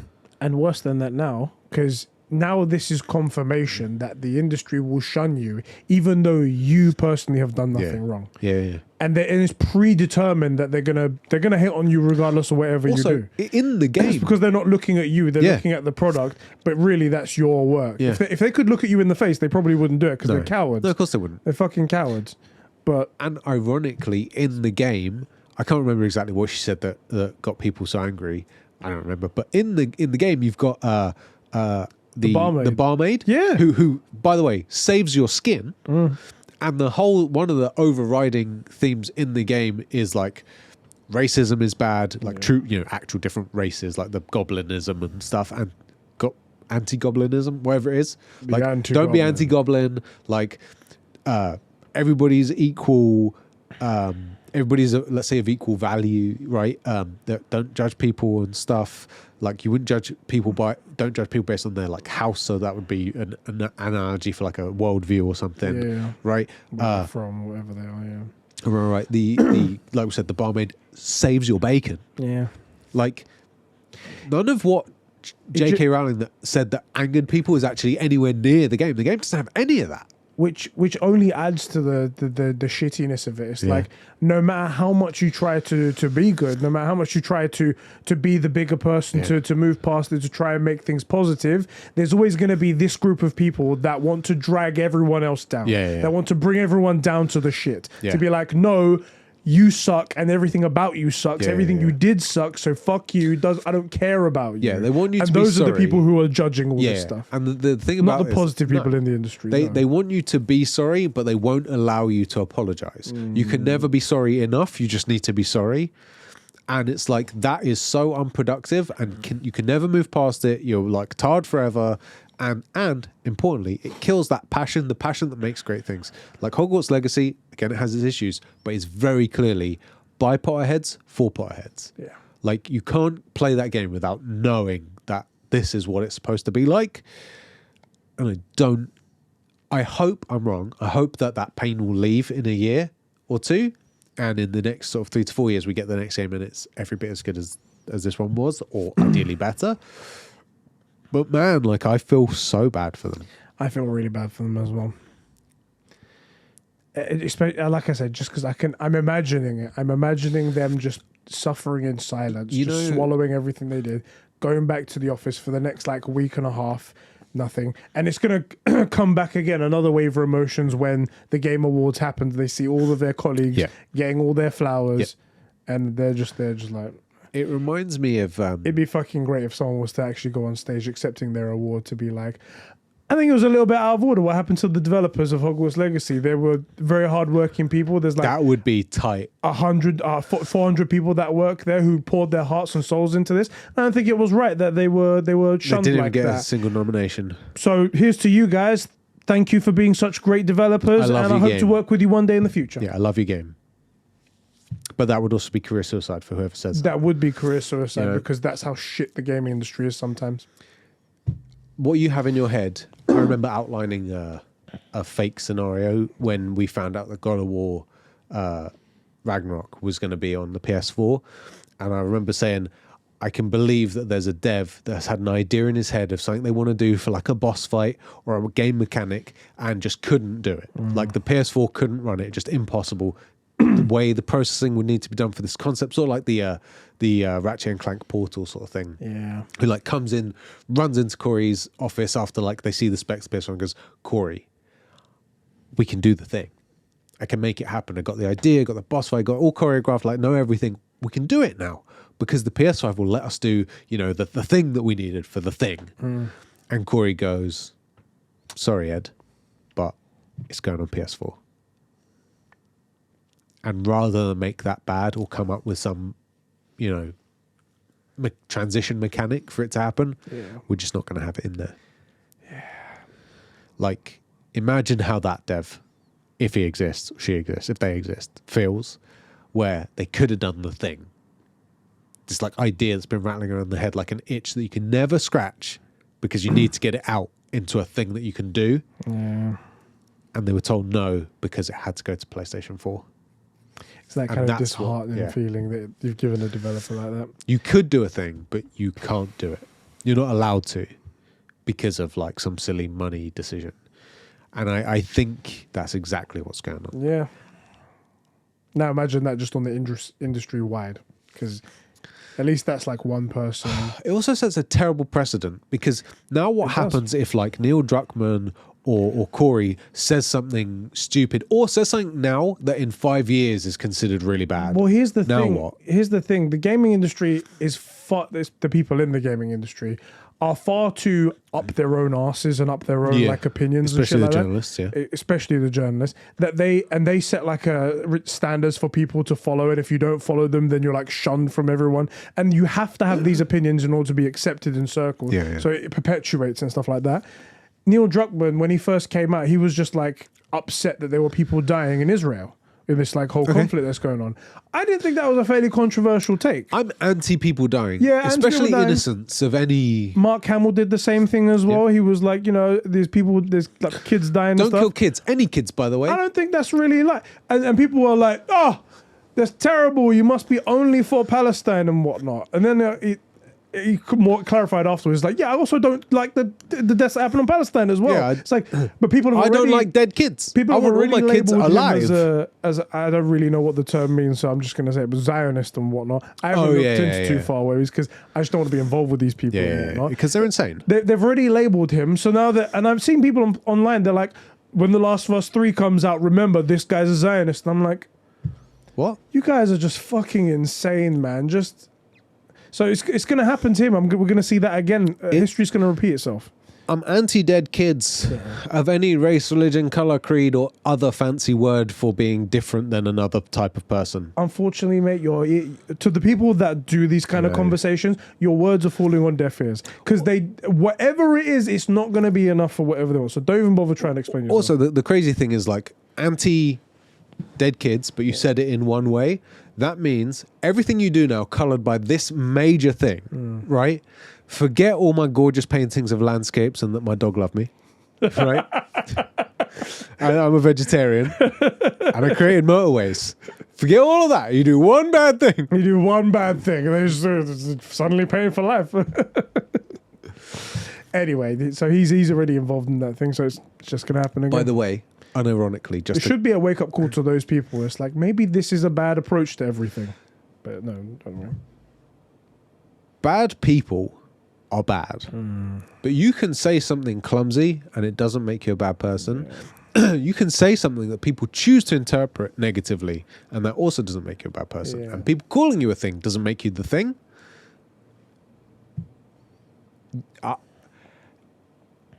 I would always look at who's trying to shut down conversation. The bad guys always want to shut down conversation and free speech.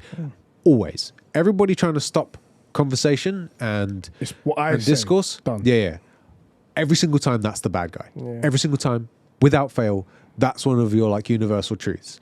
Because the people that It's like how they say if there's like a kid been murdered or something like that, the search party usually involves that person. That's you're like, not without exception, but and the thing is, like, you and I are of the general belief that like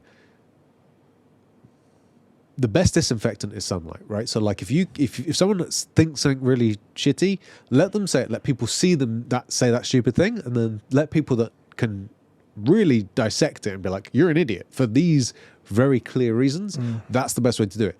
What you don't want to do is shut down an opinion because then one, you tend to, that's how people get pushed to the extremes. yeah. And I know it sounds silly because we're talking about video games, right? But that's how political messages work their way into, and I don't mean just political messages, I mean like propaganda. Yeah. That's how it works its way into this stuff. And a very common tactic to like, it's usually to overcome like tyranny, is authors will put their arguments in the villain's mouth, but they'll make the villain more compelling than the hero. So the hero is like the communist government or whoever, right? Whoever's in power.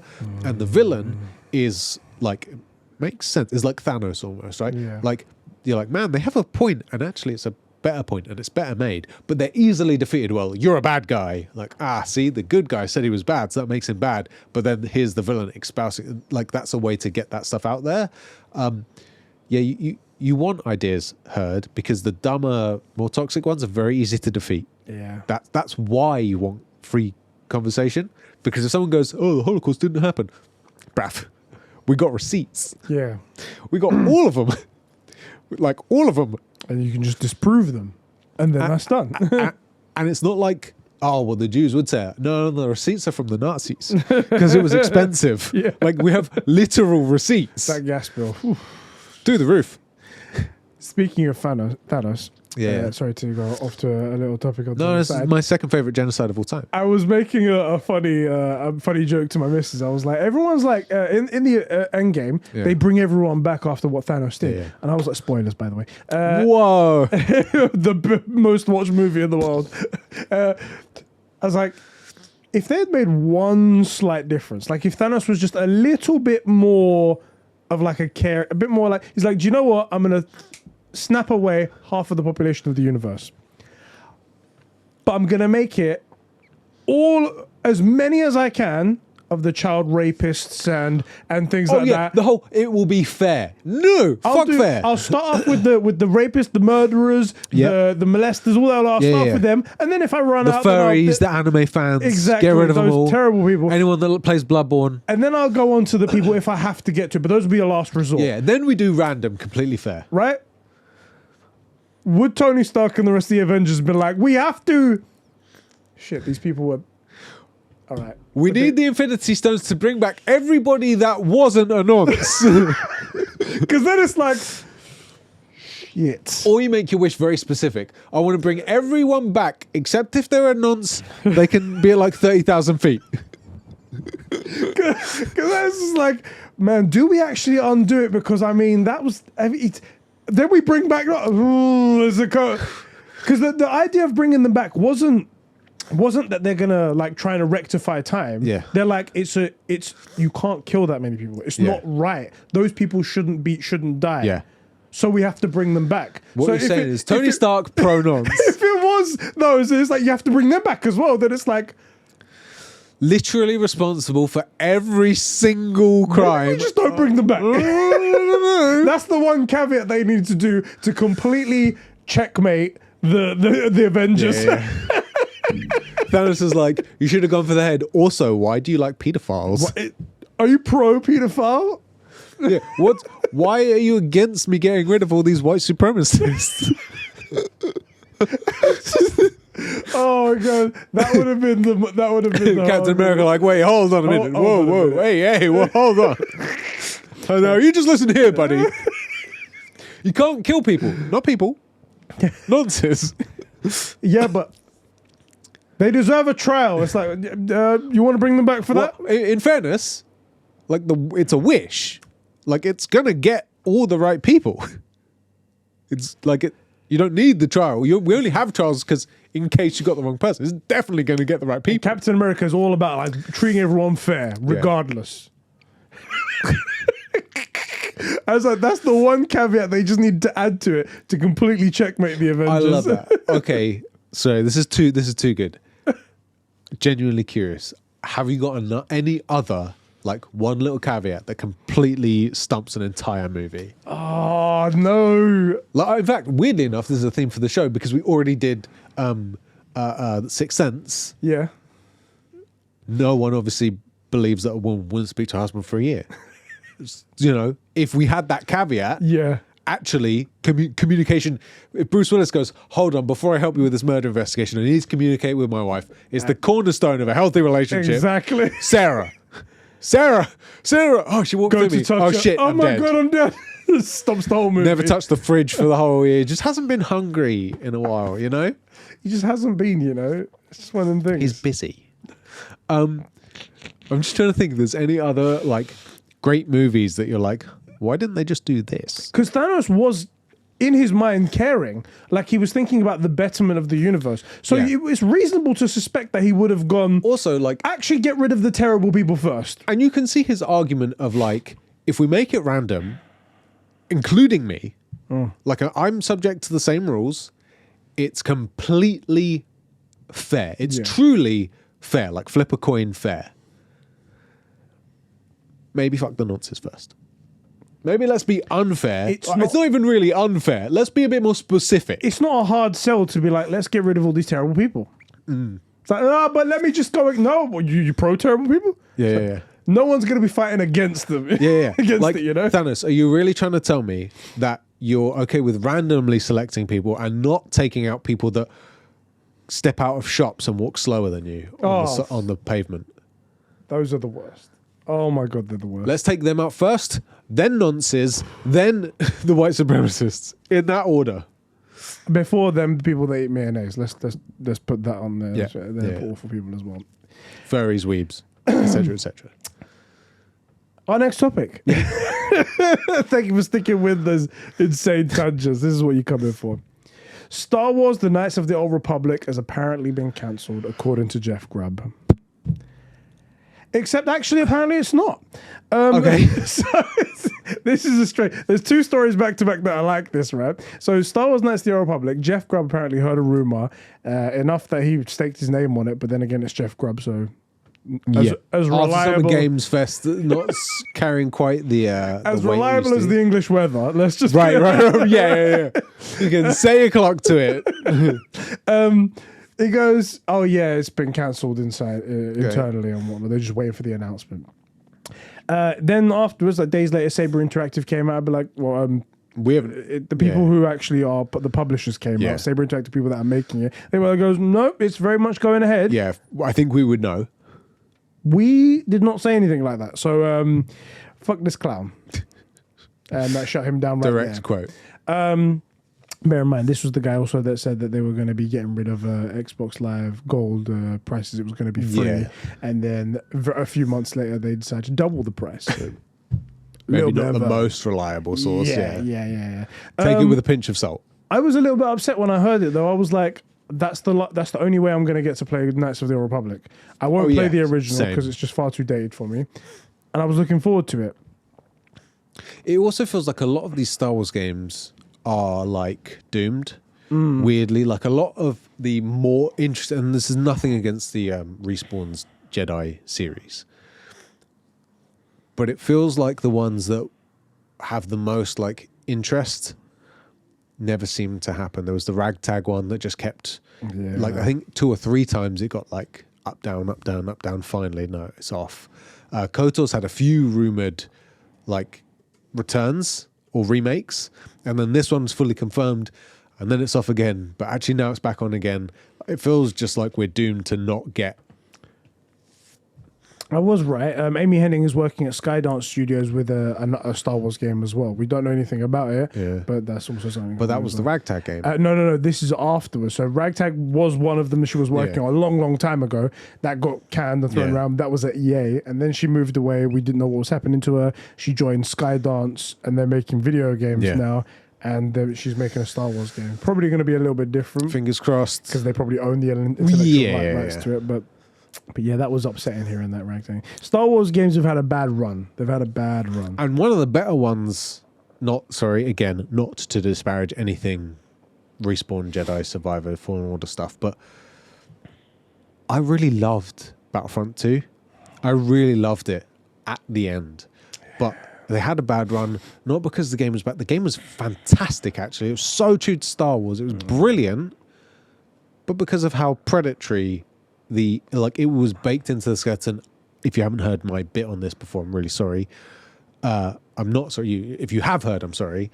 But like you bake in trying to just target people's wallets to a point where if you played that game at the beginning, you couldn't have fun without spending money. Despite it being so perfectly true to the feel of Star Wars. Yeah. You know? Like, that's so sad. And that game should be held up as one of the greats. And it isn't because of that. And it ended up being amazing. It'd still be around today, I think, as well. Because DICE would have had those, like, gentle microtransactions in there for skins and stuff. Yeah. I feel like a lot of Star Wars games are doomed if they're anything more than a story game. And even if they're a story game, half of them are doomed anyway. Yeah. It's weird. We're out of that like late 90s, early 2000s prequels, making the games for the movies, sort of like those are the last ones that came out and were successful. Forget Lego Star Wars, that's different. Yeah. Never mind, I feel like I'm counteracting my point. Every time I open my mouth, I'm just getting rid of everything I'm saying. Just walking over the top of everything. I'm really interested for the Amy Hennig project, though. Yeah. Or to find out anything about it, because I like what Amy Hennig does as a general rule. Didn't she do Forspoken, though? She was involved in Forspoken. Yeah, So it's not all dubs. She co-wrote the script, I think, for that one. So It's not all dubs. and that's probably one of the worst parts. Although that's the sort of game, if memory serves, a lot of that was developed and done during like the COVID eras of stuff. Yeah. And so probably like in a vacuum. Like a lot of things with dialogue, you write a dialogue, it sounds good because you know how you want it to come out. And then you test it and you throw it at someone and someone goes, that's crap. That sounds awful. They would never say that. And then they feed back to you and you don't like what they say, and then you work on that. Without that process, that iterative process, dialogue can come out very, very clunky. Yeah.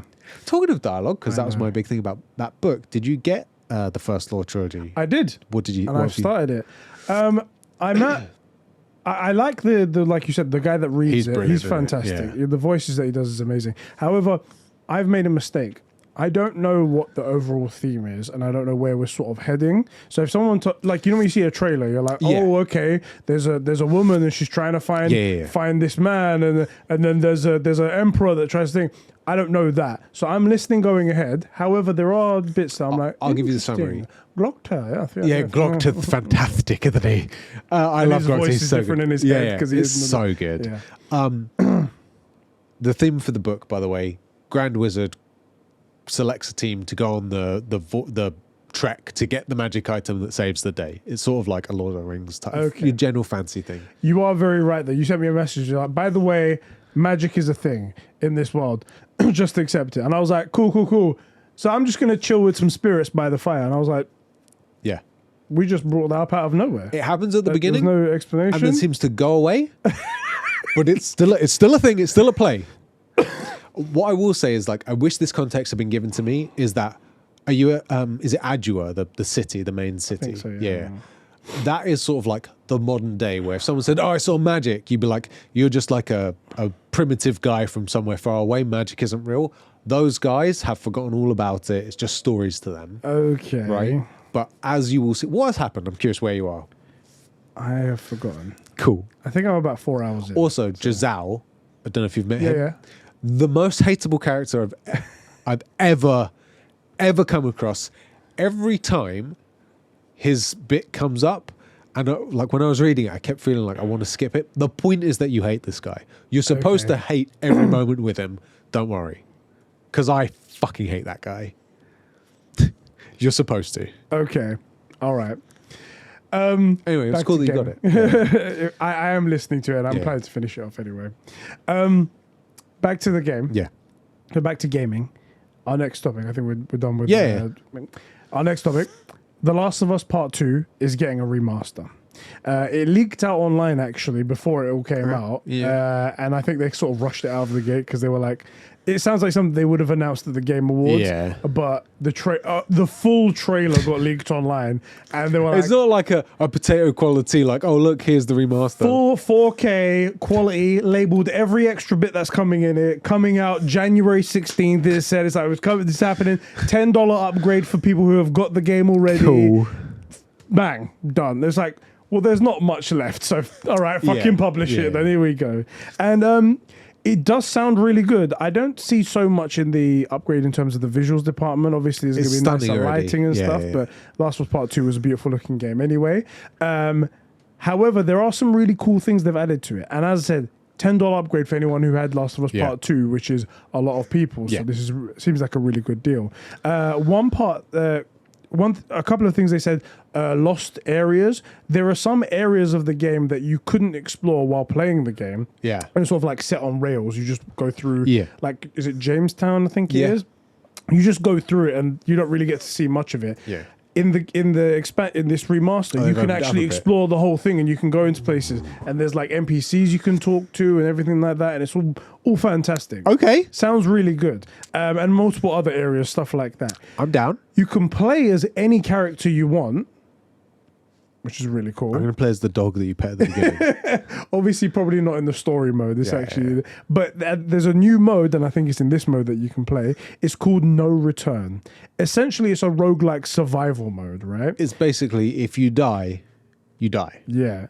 So you're just gonna go through like all these areas of The Last of Us that they've connected in a nice way, fighting zombies as you go along, fighting all this, playing as any character you want with all your. It sounds really fucking I hate good. roguelites, but I love The Last of Us, and that does sound really good. Yeah. That sounds really good. So I think this could be quite cool, and for just $10 more for this whole new game. Just to be mode. clear, we're now okay with the $10 upgrade for huge amounts of value. Yeah, just want to double check that. it's so annoying sometimes being in this like place Yeah. where our fans, not our fans, being a fan in this area. Yeah. It's so annoying because it's so hypocritical. It just goes back on itself so It was many like, oh, times. that'd be amazing. But when Ghost of Tsushima did it and Revisionist gave you an history. entire island and haptic feedback and all of this, 60 FPS, like that was a piss take. Very annoying, very annoying. Yeah. And also apparently there's a guitar mode as well, so you can play all the songs from the thing as Joel or Ellie if you want to. So you can just sit See, there and it's play Ghost of music. Tsushima coming back again. That's their bamboo strikes. Yeah. So basically, it's Guitar Hero in The Last of Us. Yeah, Sick. And if you fail, a clicker bursts through the wall and it eats your gnaws face. off your ear. Ah. Anyway, I really. Oh yeah, well, I'll be like getting it, or Yeah. we'll be getting it. Yeah. If you hadn't got the vibe so far, we'll be spending $10 on that game. Oh shizzle. I will say, I feel like calling it. Are they calling it a remaster? They are actually writing remaster underneath it, which is it's only annoying to me because it doesn't fit with everything. It's also annoying to me for that exact same reason. That's why I literally said, are they calling it a remaster or are they just giving us this DLC? It's Last of Us Part 1 on PS5, Last of Us Part 2 remastered on PS5. Fuck! And then you can bring out Last of Us Part 3 and it's going to be there, and you've got this one ugly child in the middle. You're like, fuck you. Yeah. Yeah. Anywho, Yes. that's We'll be getting that. I'm fantastic. looking forward to that. I'm looking It'd be forward very to it as interesting well. to see what they do. Thank God there's no factions mode. Thank God. Also, funnily enough, isn't it interesting that I said way to do a factions? The way I would do it would be like a frick. What was that game from Ubisoft that we played a bit? Division. You know, do Yeah. it sort of like that. I'd open up the world. You'd be able to interact with it. They opened up the world. They you can heard interact you. with it. They heard you. They were listening to this podcast. Now, Sucker Punch, hear me. 1v1 duels. 1v1 No, duels. sorry, we're busy right now. Do you mind? So Sorry, frustrating. sorry. And then the final thing that I mentioned before, that's like going back on Yeah. itself. The Wonder Woman game that was announced by Monolith Productions. Yeah. There was a LinkedIn post for one of the developers who's working on it, Okay. who recently joined the team, and they are specialist on a live service game.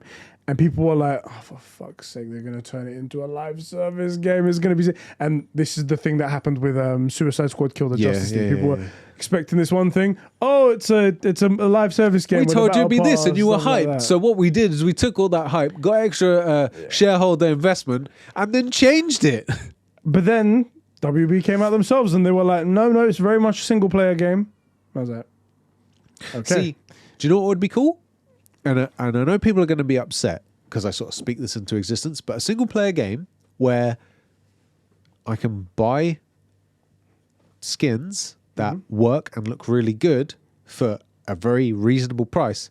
If I want to play Wonder Woman in, you know, the original show costume, or like the Zack Snyder Justice League costume, or a very niche costume from the comics, or Suicide Squad, you know, if I want like Harley in the Jester costume, I would pay 99p, just like Rocket League and stuff does. That in no way impacts my enjoyment of the game, other than visually. That is okay to me. Similarly, like, and I'm not saying they should do this, but with Spider-Man, you know, all those different suits. Yeah. If you wanted to make those microtransactions, again, for very cheap, because they're something you would usually do for free. I'm talking like 20p or something, Yeah. or like less than £1, right? Then it's a way for you to at least make something from it, something more. I'm from not necessarily against that. I don't like that idea, Yeah. but that is a way to do it that is not going to impact anyone's enjoyment of the game. And if you really love Harley as a Jester, you can buy that costume and you only have to get the one. Like, I bought the DeLorean on Rocket League. I don't play Rocket League, it. Same but I needed it. Okay? for the one time that I went on it. Right. Like, if for some reason that's the only thing that's up and I want to jam with my boys, I can pull up Rocket League and I do have the DeLorean, right? Yeah. I'm not against that. So, I'm not necessarily against that idea. I am very much against like live service, you know? They don't, only because they're very rarely have they been done right. And the only ones that have really done it well have been like Fortnite or Apex, where, I mean, I guess actually, I would say Destiny's almost worse than those, because like Fortnite, you can play the whole game as it is, literally for free. And they print money because people like the cosmetics. Destiny is quite a high barrier to entry. And the way they've voted everything off as well, you don't get everything from the beginning. And the achievements, that is not okay. That's really not okay. That needs to be changed. Bungie, now that you're a good company because you're no longer with Xbox and you're with Sony, you need to fix that. And that's everything, my friend. Yeah, buddy. That's all the gaming news that's been going on. Gaming. Thank you, everybody, for joining us for this episode. Thank you so much for listening to us. Yeah. And thank you for writing in, everyone who did. We really appreciate it. We do. Do you know what I'm going to do quickly before we go? I'm going to see if Biohazard left a comment on the podcast, because he's been doing it. And then the last episode, I interacted with him. Let's see if he hasn't let me down. It's a good thing that you're going all the way to the end of what must be like a 2-hour plus podcast to do this. Biohazard, he's going to have no idea. Old B has. He didn't say anything. Wow. I'm not sure which one of you I should be rinsing here. Cool.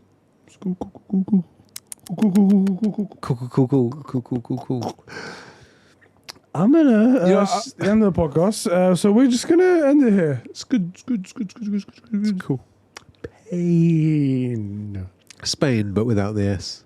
You know, a more seasoned, experienced host might have looked up first and then mentioned it had you seen the comment, and then quote unquote fake organically been like, oh wait, just in case I'm gonna look up and see if Biohazard less comment. Oh look, he has. This is what you get. I get what I pay for, to be fair. Which is, No. nothing. All right, guys. Much love. We'll catch you in the next one. Catch you on the next one. Bye. You can't decide on your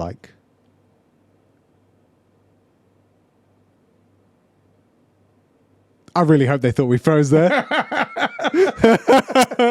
If you're an audio virgin, you just missed out on a great joke. Always missing out. You're always missing out. Freaking losers. Losers over there. I really hope people get that. I hope so. I hope so.